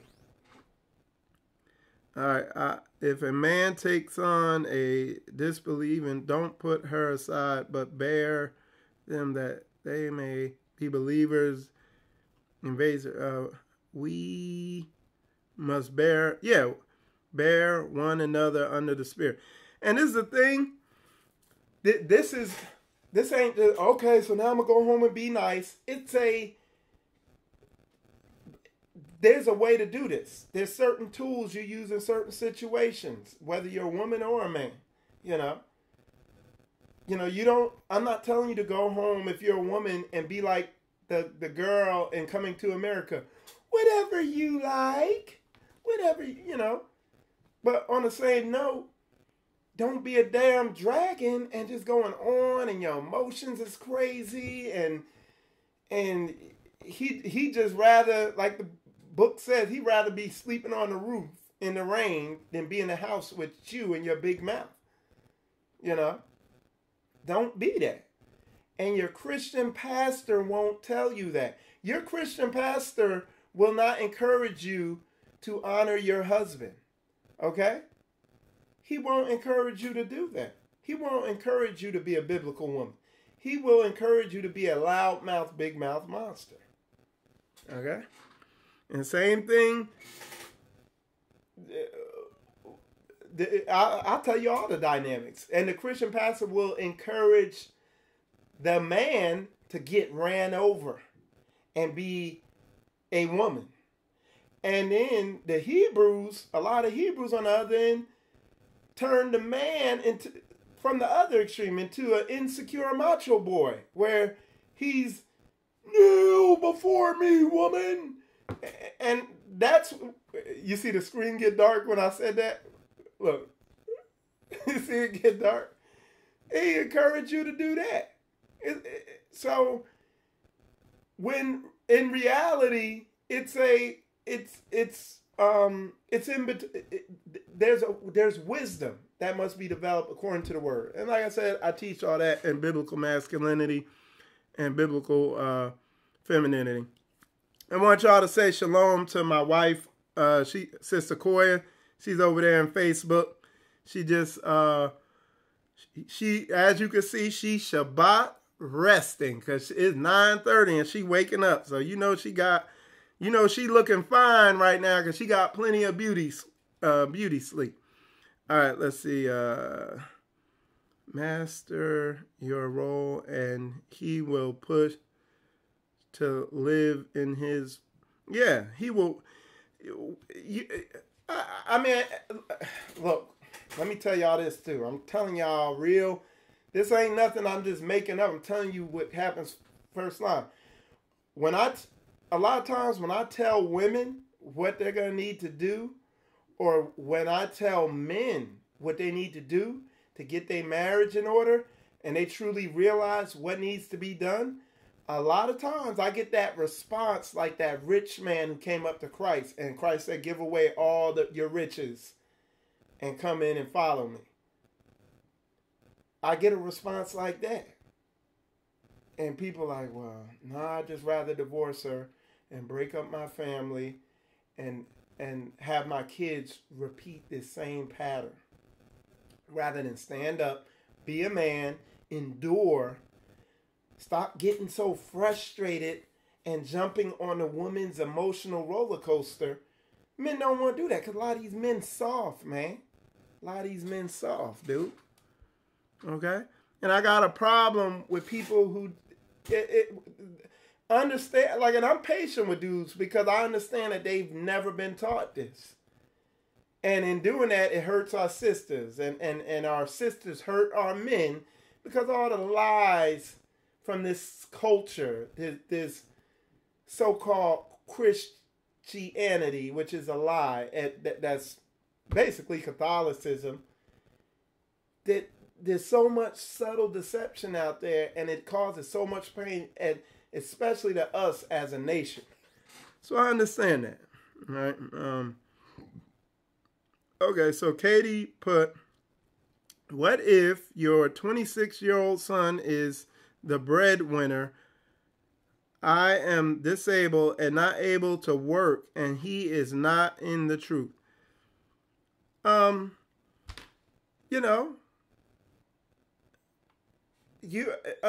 If you're a woman, okay? Look, it's light. When they see the light in you, it's very powerful. When they see the light in you, it's powerful. Okay? So let's go into your son. A lot of people, when they're trying to win people over, they do stuff that they think is biblical, but they don't realize it's not. That's why I keep telling y'all, read Proverbs and read Ecclesiasticus, otherwise known as Sirach in the Apocrypha. Start with Proverbs, though. Proverbs covers, I'm going to pull up the outline again. It covers every aspect of life. I see so many people making mistakes in their marriages and all that stuff like that. When, here, I'm going to put it up here while I'm talking. There we go. What somebody did is they put like an outline kind of summarizing a lot of the verses of what's in there. But as you can see, what's up there is almost every situation you could encounter in life, especially marriage stuff. I see people making mistakes that are right here in simple sentences. It ain't dark sentences in here. It's simple stuff to be understood. All in here. And I be knowing people ain't doing no work on themselves. They just fake. Because I see so many people violating stuff in here. Y'all see some of this stuff? Betraying secrets, varieties of speech, anger and vengeance. Every aspect of life is in Proverbs and in this book, Ecclesiasticus, otherwise known as Sirach. It's all in there. Okay? False friends. It tells you all this stuff. Caution and taking advice. Everything. But people ain't studying stuff to develop themselves. You see what I'm saying? What they're doing is, I call it mental ascension. Where they emotionally, that's what these churches do. They get you emotionally feeling like you've arrived through your emotions when you really wicked as heck. Them same women go home and trash their husbands when the scripture specifically tells you to honor your husband. These men go home, they think they got the truth, and mollywop their woman upside the head with the truth, when the book specifically says be patient like Christ was patient. You know, patience, long suffering. Why are you trying to force her into being submitted to you? You're not going to force a black woman to submit. Because black women are just as fearless as you. A black woman, she'll be 150 pounds lighter than you and will be right up in your daggone face. No fear. Okay? You're going to win her to submitting to you. Just like, and so I see these same people, they know how wicked they were, and they know how patient Christ was with them, and didn't kill them. And then they're not patient with their wives. So come on, man. You know, you see what I'm saying? So anyway, so sister, going back to you with your son, this is a book of wisdom. You know, this is the Most High Yah being a father to the fatherless. This is fatherly advice. Tons of it. In every area of life that you never got because you grew up in a broken family. Or with somebody who wasn't in truth. That's what this word is. And like I said, Proverbs in this book, Ecclesiasticus, otherwise known as Sirach, and the Apocrypha, are places that I recommend you start. I'm not saying it's where you have to start. But it's broken down into baby chunks. It's very digestible and very relevant. And you can implement it immediately and see immediate results. Okay? It might not, it's going to be against a lot of what you thought was the right way of doing things. You might have to, it might tell you to, okay, get away from your son. Move away and go in, step up into some care home or something. You know? It might tell you to get with a Hebrew community and let them kind of take care of you. You know, I don't know where I don't know your situation in detail, but it's going to tell you what to do. Okay, what if, all right. In there is a spirit that I will allow you to learn if you like and be practical as encouraged. I'm not sure what you wrote there, Robin. I think it's sometime. Brother Michael, I have been reading Sirach, and it says the content of a evil woman, how it says to leave if they are wicked. Yeah, and I tell people, man, Again, I'm telling y'all frontline stuff. Because I got a problem. Like, you see people, they'll put up a picture of some woman. Oh, he hit me. Oh, they should kill that man. That's not right judgment. What was that? Why that man hit her? Because what nobody wants to talk about is women hit men way more than men hit women. And what I tell men is, if your woman, if it gets to the point where y'all arguing for all the time, for long periods of time, and it gets physical, you need to leave and give her some time. Y'all take time off from each other. Don't contact each other. Don't have nothing to do with each other for 4 days or for 4 hours or for 4 weeks. And these silly churches don't want to tell you that. They want to keep you in the house till somebody kills somebody or somebody screw their lives up forever. If a woman got a big mouth and she just ain't backing down, and you got enough common sense to know that, leave. Spend your money. It might mess your finances up, whatever. Get out the house. Take a vacation somewhere for 4 days, 4 weeks. Don't call her. Don't contact her. Don't let her know where you at. Don't do nothing. And just leave them alone and let them wonder and take a break. Because I'm telling you, there's people who are doing life in prison. There's people who are dead because they went against what the word says. And then come back. And if they still running their mouth, take even more time off. You know? Just leave. Because I'm telling you, it's better than what you see. You see women getting punched in their mouths. You see crazy things happening. I hear stuff. I'm telling you. I'm just telling you. This ain't hearsay. I'm telling you what I know. This is frontline reality stuff. Get the heck up out of there.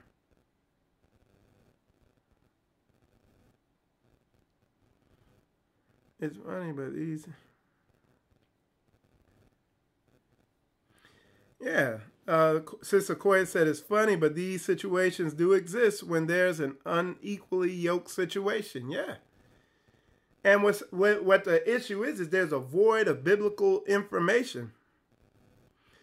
And Sister Koya, this coming from the woman's mouth, she said women are attracted to assertiveness. They respect righteous leadership. Okay? They don't respect pushovers or macho boys. You know? All right, let's see. What if you're...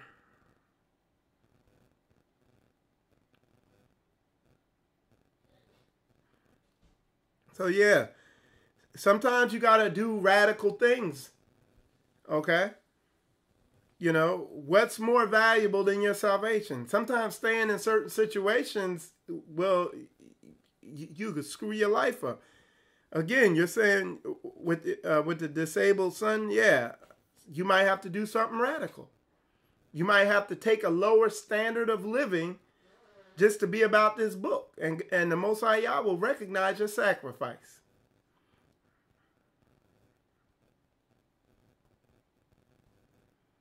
All right, let's see. I'll put...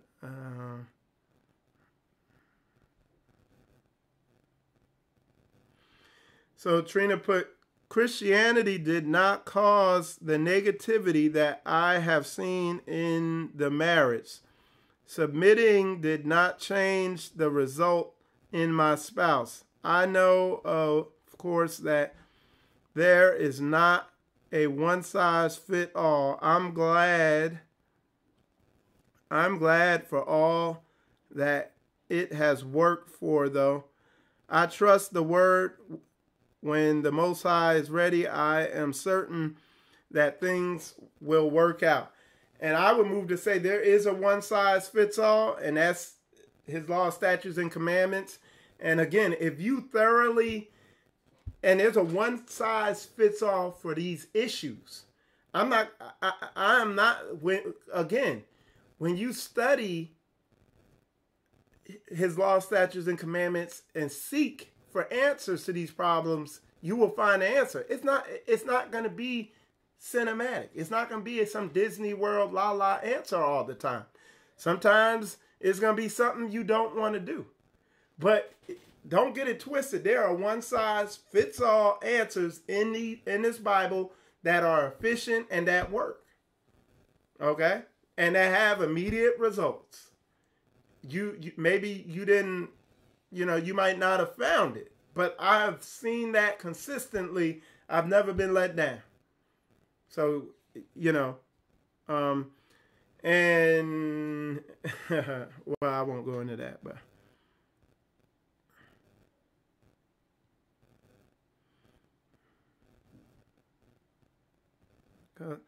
so Ray put, I know, Sistrina, I am thinking the same thing because I had one of those, but first they have to be human. Some men are just evil and full of the devil, and no matter what you do, they will be mean.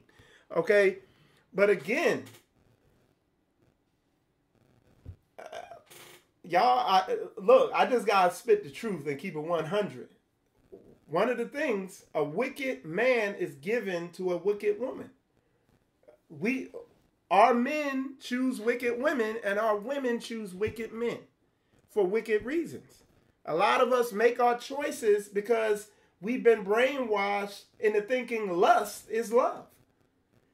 That's how people just throw all their logic out the window and go with their emotions. Because this society, everything in this culture, from the churches to the movies to everything, tells you, oh, just follow your heart and what you're feeling. Even though you see the dude wicked, but you're like, but I feel.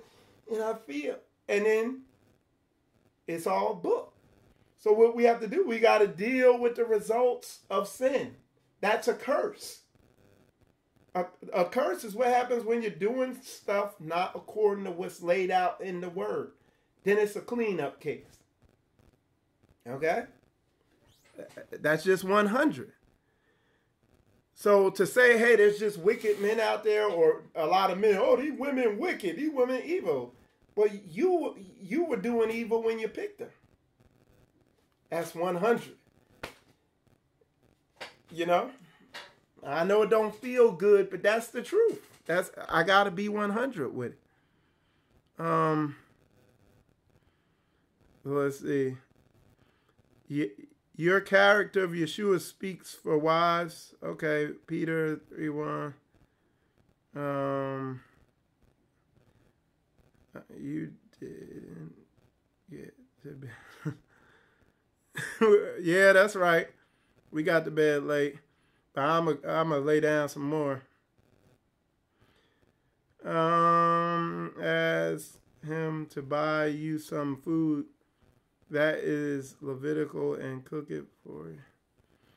Husbands, 1 Peter 3:7. Likewise, ye husbands, dwell with them according to knowledge, giving honor to them, honor unto the weaker, unto the wife as unto the weaker vessel. And like I said, I broke that scripture down the other day. Honoring them as the weaker vessel is understanding their weaknesses and being sensitive and aware of what's really going on. Understanding why she might be mad because they're sensitive. And yeah, when you try to, women don't communicate logically. They speak womenese. Like they with a lot of times what they're communicating is what they're feeling. And dudes is trying to be logical. Okay, let me do that. But they're not really using wisdom and empathizing and dealing with them as a weaker vessel and understanding what they're really saying. Because a lot of these women who up here yelling, nagging, a lot of time, all the time, there's a logical reason. But the men are too rigid and not sensitive enough in this work to understand what's really going on. A lot of the women have been so hurt by men. Like I say every lesson, half of these women have been raped, more than half now, have been raped or molested by the time they're 20. Men have just let them down and they feel some type of way about it. Understandably so. And it's your job as the leader to lead them into a better place and a better understanding so that they can release that bitterness and unforgiveness. Okay? Same thing. So, so that's honoring them. That's one example of honoring them as the weaker vessel. Okay. But a lot of men is feminized. They can't, I run into so many, I don't deal with dudes no more who can't deal with frustration. I watch them, man. They all over Facebook, man. Anything get them mad, set them off. You see it. It's like, dude, you soft. If you can't deal with frustration, it's no shock you got marriage issues. Because men, you need to be able to deal with frustration. Now, I get mad and frustrated, but I don't let it overtake me. I'm like, well, let me go over here, calm down. When I calm down, I get it sorted out. Whatever. Dudes, I'm telling, man, y'all think I'm lying. I hear the divorce threats. All right.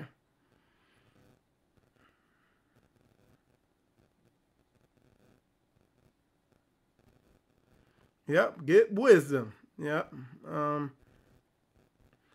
Yep, because I done got knocked down many times for getting on my husband's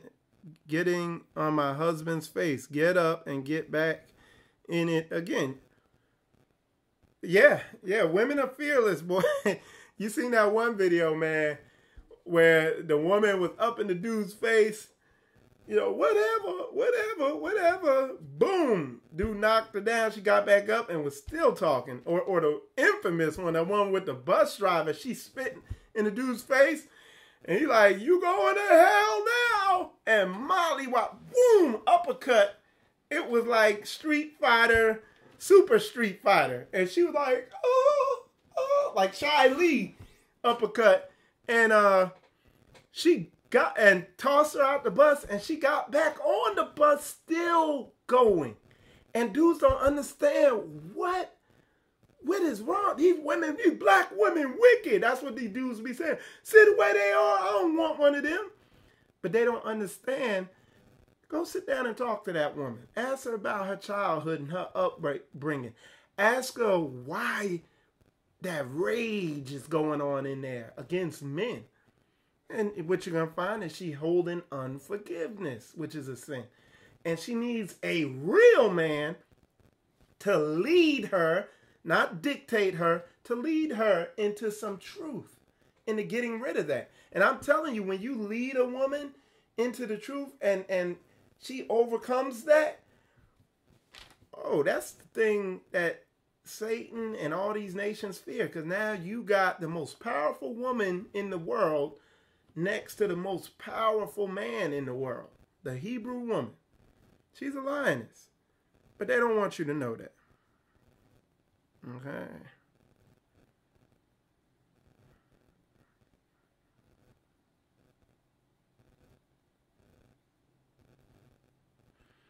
But a lot of the time he be the problem.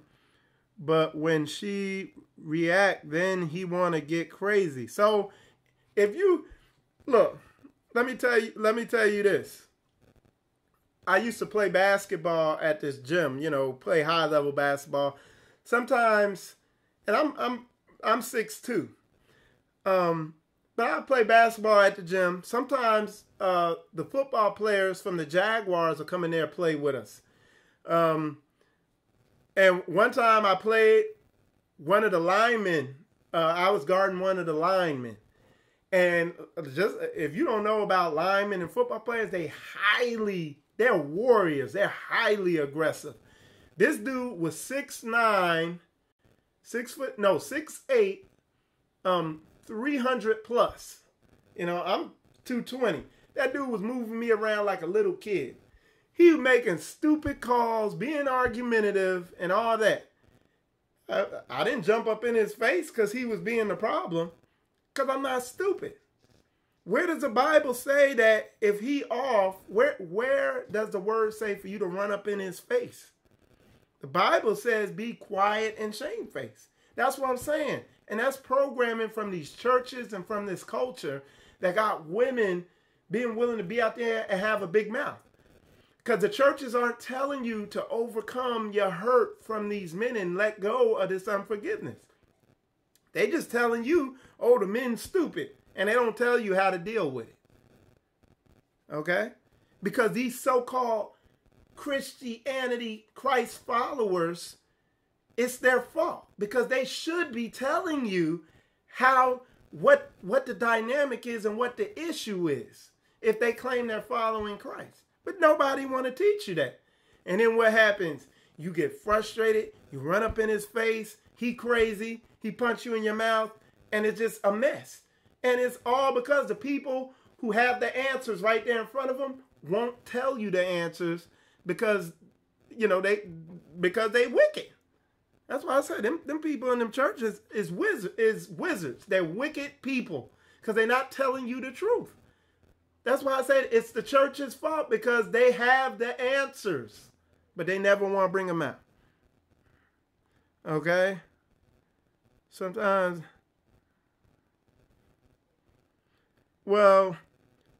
Sister Coy, but sometimes the answers to relationship issues aren't so obvious. That's why prayer and fasting is essential. Seek the Most High with an upright spirit, and He'll always lead you in the direction, in the right direction. Yeah, because the answers are obvious in the Word, but this deception in this society is so heavy. It's a heavy deception. And there's a lot of fog out there. Malachi ben Israel said, don't seek a divorce, separate for a time. I already said that. And fast and pray, yeah. The foundation of a marriage could be of lies, though. Again, seeking discernment. You know what I'm saying? I mean, because with a lot of people, this thing is not complicated. It's very simple. A lot of people don't want to humble down and admit, hey, I was in sin when I did this, and now I'm reaping the results of what I sowed. Let me be humble and own the sin I did, and let go of all that, and forgive and let go and understand that, and do it the biblical way and be patient. I mean, because curses are just the results you get when you go against the Most High Yah's way. So Red said, my husband cussed me and my children out every day for no reason, and then said, now let's read the scripture, and then would call the pastor and tell him I was not submissive. And the pastor always took his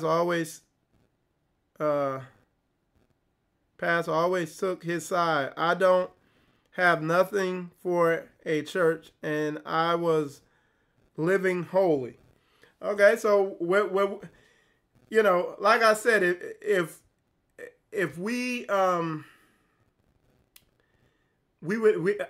you'd have to schedule a counseling session with me, and we'll talk, okay?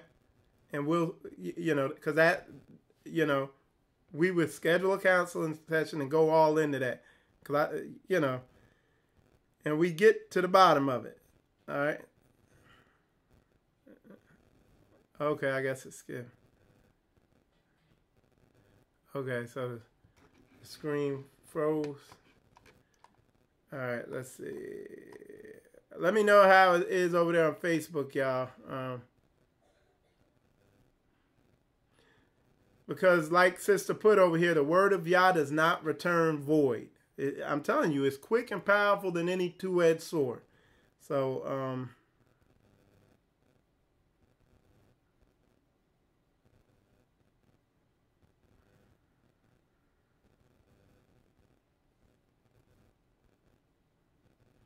so she also put, and like I said, there's a lag here, but she put here, she let me know that I was right about that, brother. She said, because I saw he was wicked, at least I should have, but I was in church and thought the world would end soon and I wouldn't have to come to the part where, let's see. So anyway, I don't have time to read all that, but again, she said the magic word. She was in church. So right there, I understand what she's dealing with. She was deceived. Just to put it simple, she was sitting in church. She was deceived because that's what this church doctrine is. It's deceptive. It ruins marriages. It ruins lives because it's a subtle deception. And the results of sin or death. You know, you're going to get cursed when you're not going according to his law, statutes, and commandments. So you're going to get that result. But the thing is, you know, now, like I said, I'm pointing people in the direction of truth. I'm saying, hey, that is why, look, any marriage, let me say this real quick. Any marriage situation you're going through, be patient, back off, be patient, exercise long suffering, stop fighting, stop warring, and do what I said there. Get your mind right. Look at yourself, get yourself right. I tell people who call me for counseling, I really don't need both people here. Because if I take one, you know, it takes two to make it a hot mess. Okay? It ain't, there is never just one person. Because if the Bible clearly tells you, like if it's the woman, it tells the woman what to do to win her house back over. If it's the man, it tells the man what to do to win his house over. But like I said, in counseling, I've got people. Yeah, but like I said, I have people that, you know, when they realize what the humility that they're going to have to grow in and the pride that they're going to have to face in order to get their house in order, a lot of people are like that dude that Christ told, hey, give away all your money and come follow me. They get, okay? So, Sister Rhea, you said they do and should tell you, but they also have to tell him too. Sis, this is what I would tell you just real fast is say they don't tell him. If you want to tell him and show him, be humble, don't argue, be quiet, shamefaced, and anything he asks you to do, do it unless it's a sin. If it's a sin, if he's trying to make you eat pork or something like that, that's a sin. Just tell him, well, no, I don't want to sin against my beliefs. Because it's that simple. Don't argue with him. Just be submitted to him like the book said. Proverbs 31 is plain all through the book. See, this is the thing. It warns you in some very hard ways. It warns men about women. There's some stern warnings about women in the book. There's no warnings for women about men because they know how wise women are. They know how, you know, and the Bible clearly tells you if you want to win this man over, if he be submitted to him. And then he going to begin to back off and begin to look at himself, you know. But see, in order to do that, you really have to face a lot of the stuff going on in yourself in order for a woman to let go and submit to a man. Same thing for a man. In order for a man to be a real, balanced, biblically masculine man, there's a lot of stuff that man has to face in order to walk in that. So yeah, I have to just put it like that. So you said, and I can't even say here what the ultimately did to us for real, but I can say he went to jail for it. I don't want him back anymore, so I don't need counseling. It's past that. So leave. Okay, well, like I said, if your life is in danger and all that, and he crazy like that, and it's gotten physical and all that, leave him alone. I mean, again, you go in the book, that's book. You ain't supposed to be up in there with no crazy dude who's going to punch you in your head. It's all book. That's why I say the reason, you know, people, a lot of people, I do my teachings, like, man, I never heard that. It's like, yeah, because you never read that. And some of the stuff people have read, but the way the church puts it out there, they put they sprinkle their little wizard dust on it and manipulate something obvious that the word says. Like the word will say, don't pick this up. And some silly pastor be like, now let me tell you what it said. He didn't mean don't pick it up. He just mean don't pick it up in a way to pick it up. So pick it up. And that's what they do. That's literally what they do. So you're sitting there reading stuff that obviously says something, and they twisting it to where it don't mean it. I've seen people do teachings where it says, women, submit yourselves to the man in all things. I've watched dudes teach lessons completely twisting that upside down. I watched a dude do a lesson saying, everywhere in the Old Testament where a man and a woman was arguing, everywhere in the Old Testament where a man and a woman were in an argument, the woman was always right. Okay, so you just pointed out a pattern, but what does the book say? What does thus saith the Most High Yah? He said, woman submit to man. Okay? And so they're wizards, dude. There's a lot of wizards out here manipulating people. Okay? So, you got to be aware of that. Y'all got to see that, man. There's a lot of manipulation going on out here. Okay? So, yeah. But, yeah, counseling is what our people need to seek. Yeah. And there's a lot of, once you take off these Christian glasses, and whether, listen to this, because somebody was saying something about, well, it's not the Christian. Whether y'all don't realize Christianity or Catholicism is what this whole culture was shaped out of, period. With the Catholic Church has been the entity that has been existed longer than anything in our society. Nothing has existed longer than that Catholic Church. Nothing. It's been around all through this Babylonian Empire, really. The Roman Empire. That's all that Catholicism is. That's all Christianity is an offshoot of. So, whether you realize it or not, somehow that is in your understanding. And what we're doing is breaking this Bible down from a Hebraic cultural perspective. And when you do it that way, it's quicker and more powerful than any two-edged sword. It cuts right through all that bullcrap. So if you're going through problems, like the sister was in here saying she's going through all these problems, it's a quick, powerful answer. Leave him alone and pray for him. Pray, fast, and supplicate that he will get spiritual help. And in the meantime, while you're away from him and leaving him alone, get your mind right. So that if the Most High Yah sees fit to bring, because it can take a lifetime to get your mind right with all this, because this thing I put up earlier, let me see if I can find it. Well, I took it down, but I'll pull it up again.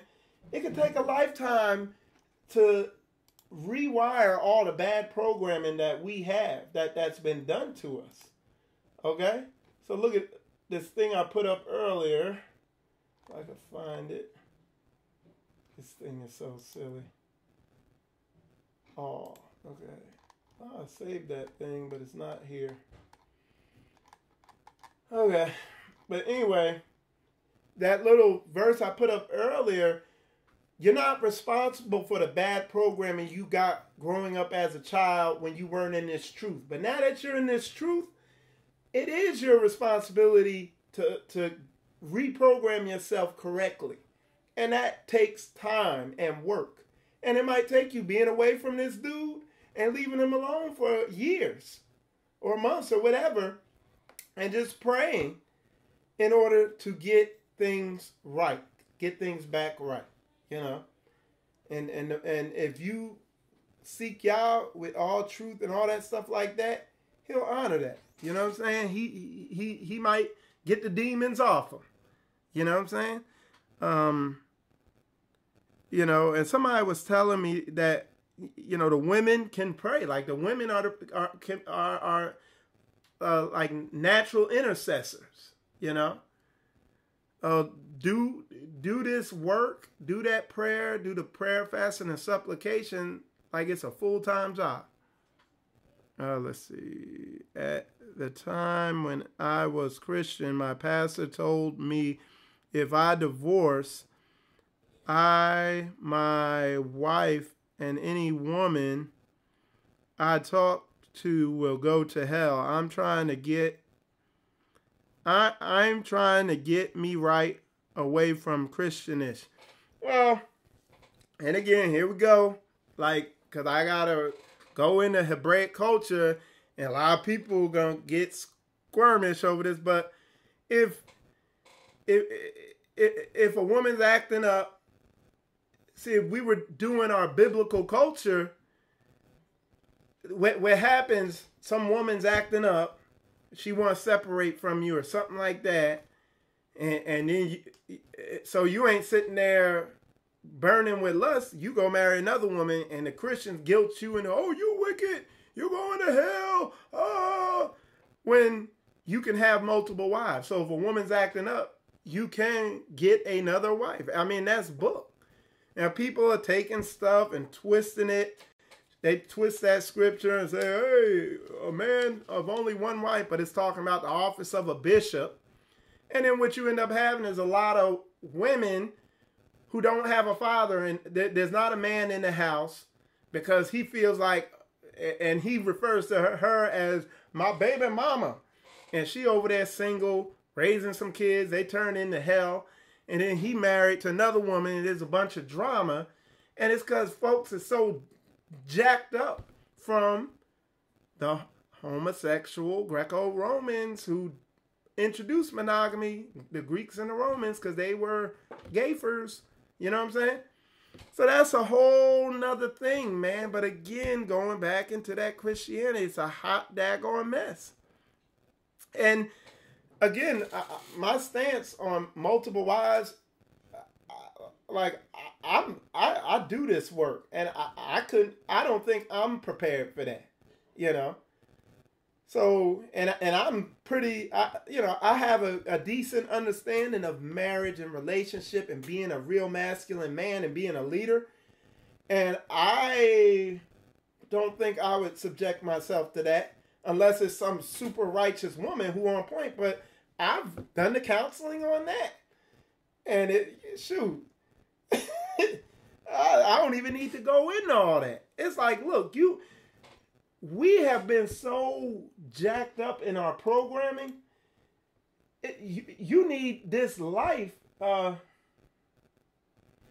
You need this life to get your daggone mind lined up. I'm telling you, there ain't enough time. Like, because I used to wonder, Lord, why'd you give me, like, you know, I might live to be 80 or whatever. Why'd you give me all this time? Like, I can't figure out what to do with this time. Then I came into this truth, and I was like, man, 80 years, 100 years ain't enough time for me to get my mind where I need it to be. And like, there's so much daggone work to do. You know, you see, and then you got a lot of these dudes got 4 wives, and I hear the stories, you know. So in this Babylonian captivity, coming out of this coma we've been in, not knowing who we are, a lot of people need to take a couple months to themselves, a couple years to themselves to get their daggone minds right. All right? Hold on. Okay. So Sister Coy put, marriage is such an important life-changing decision. Yeah, and it will help you. It will show you where you need to change. And something I say, me and Coy laugh about, because we've been married 10 years now. But when we got married, I was like, well, I'm perfect. I'm ready for marriage. I don't think I'm going to have any issues. Oh, Lord. It's like, man, I saw so many issues in myself. You know, it's like marriage is the ultimate mirror. And I don't care who you are. And that's why a lot of people end up getting divorced and they got rocky relationships because they're not willing to face their issues that marriage shows, you know. All right, so important life. So Sister Koya put, marriage is such an important life-changing decision. And too many people are suffering because they made bad decisions and didn't know how to choose. They are now seeking Yah on how to fix it. And that is the wisdom of the Most High Yah. He gonna put you in a situation where you gotta come to him to get yourself right.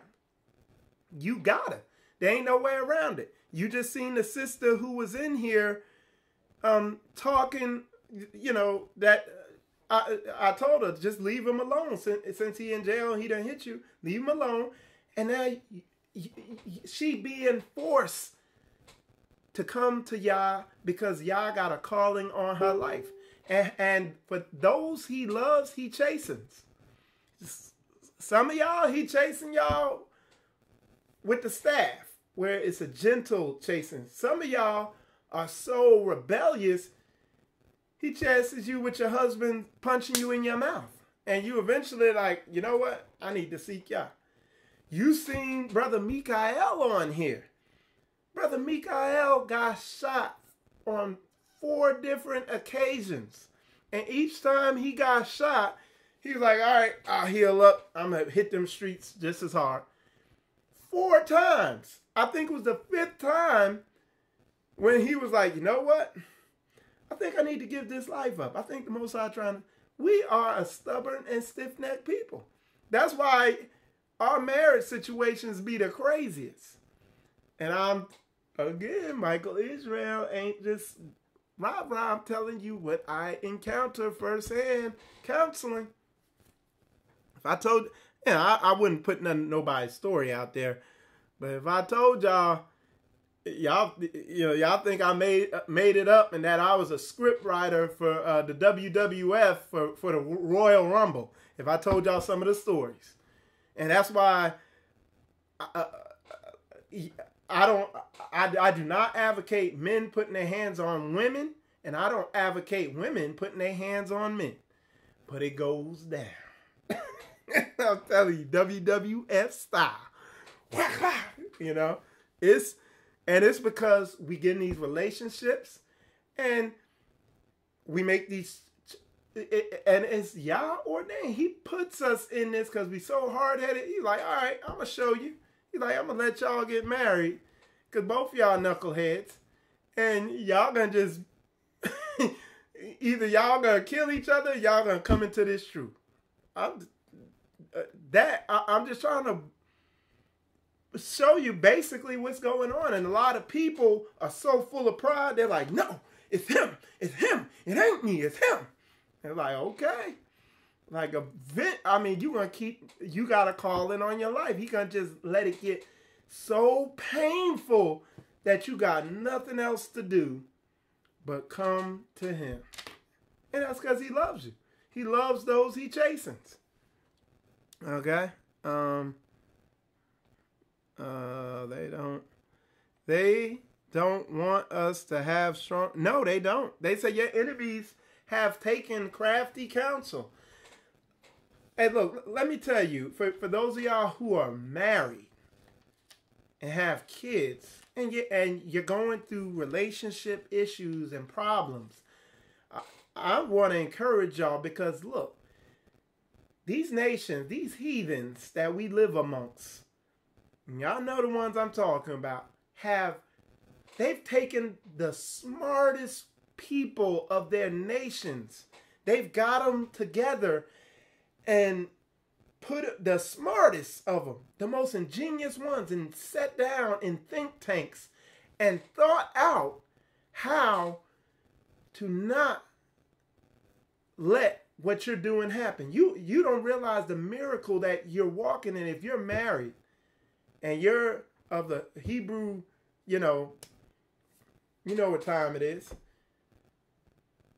and you're married and it's working, like you're married with kids, you don't realize the odds you've overcome. And if you're watching this, you're like, you thinking about getting divorced, but you this close to, being free and being in the truth because you right there, the answers are coming out now. So understand that it's an amazing thing. It's a miracle. Don't let these silly clowns out here say, oh, the Hebrews are separate and oh, look at all the division in the Hebrew community. This is a miracle awakening that you're living through. Step away from people that would call it anything else. Understand. It's like answers are here now. The answers are coming in all areas. You saw Ron Dalton's film. You see the conferences that I've been telling you about that I've been to, and how there's a calling that's getting louder and louder to, hey, let's just come together as brothers and begin to work through the differences. Camps, all that. Like the event in Cincinnati, there were camps there too, saying the same thing we say. Hey, but the camp dudes was adamant about helping us with the conference. The Ak who sat next to me, he was the first one to volunteer to read for me. This is an amazing time. Don't get frustrated and throw things away. Just endure and be strong. And because I'm telling you, the answers are here if you're going through marriage situations, man. Like I talked to a brother the other day, he's going through a marriage situation. When I got done talking to him, I felt like he didn't like what I said. Because the thing is, the stuff I'm teaching here is counterintuitive. It's perfectly opposite to this culture. It's opposite what you're talking. So a lot of people, I start talking and saying stuff, they're like, whoa, I never heard that ever. And some people just have a bad response to it where they ain't going to do it. It's sad, but it is what it is. I can back it all up scripturally. And not just 3 precepts. I'm talking about hundreds of them. All right, so let's see. If he take him another wife, her food, her raiment, and her duty of marriage shall be not diminished. Yeah. And that's Exodus. And then there's a verse in Torah, another verse in Torah, in Deuteronomy that says, if a man have 2 wives, one beloved, and it's like, but we don't even need to get into that, You have to be equally yoked under Yah's instruction, point blank, period. Yeah. And, so yeah, and I what Beat Brother said, if you're single now and you're going into marriage, you're getting ready to be married, make sure you're equally yoked. Equally yoked means like-minded. Okay, in the way I tell the women who are single or the men who are single, if you want to meet somebody and not waste your time, because somebody a while back have wrote me and they're like, well, I can't meet a man. You're like, I go to the club, I go to the gas station, I go to the Publix. Or that's a grocery store down here. But anyway, and I talked to men, but most of them ain't right. I was like, no. Get in a ministry that teaches Bible that you've researched and their teachings line up with the word. And when they have an event, go to it. And guess what? There's going to be a bunch of there. Like-minded people. Like-minded men and women. And that's how you'll meet Mr. or Miss Right. So Ray put, and tell the baby mama don't call unless it's about the kids, and that hurts the kids by her feelings. And I guess she be like, I got just a manly kid. So let me tell you a story, man. This will blow your mind. There was this dude at my job. He was I forget what it's called, but it's when a judge, instead of y'all going to a judge, you go to this guy. He's a mediator or something. Anyway, there was a situation where the guy, his baby mama messed up his wife's car. Okay? And they were going back and forth. They couldn't reach an agreement. Well, what this mediator said, he was like, can I tell y'all something, man? He was like, y'all know, he basically told them, did you know your kids are related? Like their sister-in-laws and stuff like that. And he told that to the 2 women. And they're like, oh, you're right. Yeah, they are blood related. And like that realization hit them so hard that they just said, you know what? The one girl confessed, she's like, I did mess up your car because I was angry, you know. And the other girl was like, you know what? I'm going to drop the charges. I don't want you to go to jail, pay the fine, because our kids are related. It's like, and they don't want you to know this because just, all right, y'all making me go into all this. Look, so let's say the women were like, hey, you know, he's still married to both of them. Well, one woman, if they get along, could babysit the other's kids. Now they're not doing that. The other woman could have income, and you see what I'm saying? So the economies, you're not so reliant on their gay-for culture. You know what I'm saying? You're integrating that. It's brainwashing, man. They keep us divided as much as they can. That is crafty counsel in doing that. You can see it. Like when you step back, when you stop watching TV, and then you come back and watch TV again, you see it, and it's scary because it's so obvious. But our people don't see it, so whatever. So yeah, Sister Anna put Ecclesiasticus 26:23. A wicked woman is given as a portion to a wicked man, but a godly woman is given to him that feareth the Lord. So John put, I feel guilt tripped into it from a word jump. I don't know what that means. She was with child, and along with going to church, let me say, I know my wrong laying with her in the first place, that like I said, I got to do a, right, equally yoked with writing that there are too many people that are, like I said, I'm going to do a lesson on marriage, you know, because, you know, I got to go into that correctly. But yeah, I'm going to do a lesson on marriage, and because we need it, because this, I'm just telling you real fast, I'll make it basic. Roman Catholicism, Christianity, the Roman Empire, the revised Roman Empire, just to put it real basic, is designed to make you homosexual. I mean, I just got to put it real simple. When you step back and you look at this thing, when you look at their doctrine from a holistic perspective, it's designed to make men gay. Go look at the Sistine Chapel and look at the ceiling. Why you got naked?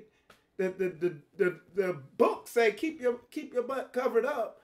Why do I go to your most sacred church and you got naked babies and kids up there and naked men up there? Like, what's going on here? And that's just basic, but I can show you all through that doctrine where all it is Roman culture integrated into Christian doctrine, and it's gay. And that's why when you go to these churches, when you go to the Bible Belts, what's the Bible Central Atlanta? They call it gay TL. You don't want me to get started on that. I'll bring some heavy stuff out. But understand that, and that's why that guilt you're feeling is brainwashing. You need John Shettle, what you need to do is go watch the video I did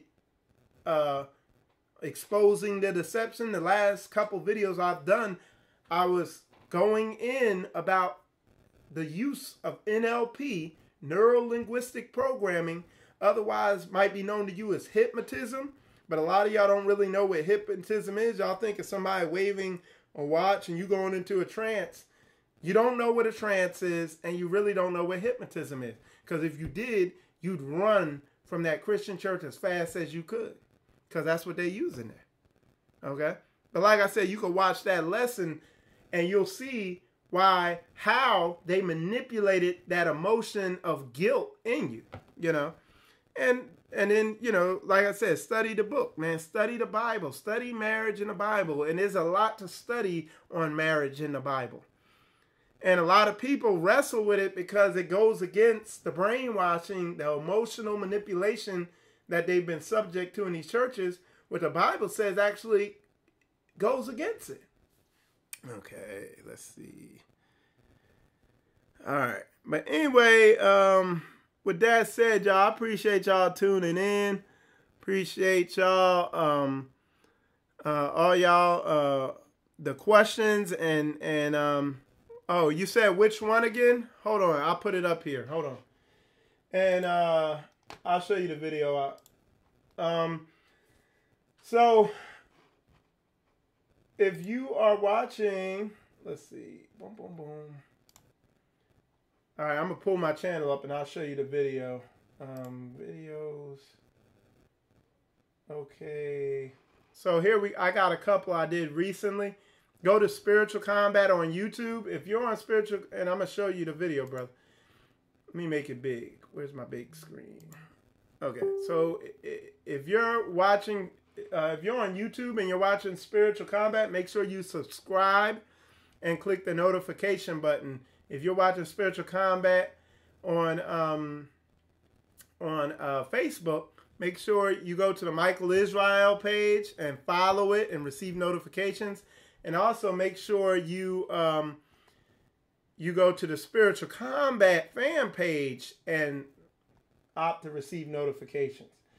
So it's this one, Exposing the Deception. You can watch this one. This one's good. The biblical definition of bad, that's another good one on it. And this one, Sound Doctrine versus Feel-Good Doctrine.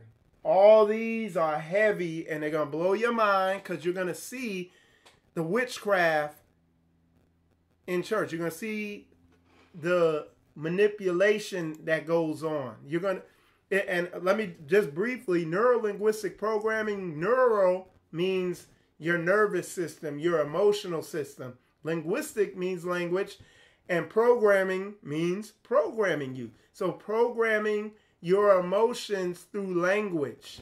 And what it is, it's the language that your subconscious or your spirit, how to manipulate you on that level, okay? And it's witchcraft, the way they use it. Because there's good ways to use neuro-linguistic programming. But you see it being used in a wicked way in churches. And I expose that in these videos. The one book is, the two main books they use are The 48 Laws of Power and The Art of Seduction. Both of those books are by Robert Greene. Okay, and it's weaponized hypnotism. So yeah. So, but definitely check that out. It'll be eye-opening. And then I want to say this. Again, the word is quick and more powerful than any two-edged sword. So all you have to do is simply read Proverbs. Cuts through all that crap. Exposes it all.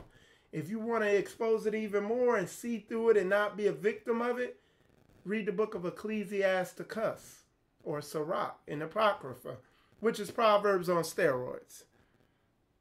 What'd you put here? Hallelujah, all praise to the Most High. Yeah. Oh, somebody put it. What's the name of the page where you list your business and talents? I'm getting ready to make one because I've been waiting on that. But I'm getting ready to launch one. It might be this weekend. And you'll know. Just stay tuned. Anyway, with that said, y'all, appreciate y'all tuning in. I am Michael Israel. You are watching Spiritual Combat. Appreciate you tuning in. And shalom.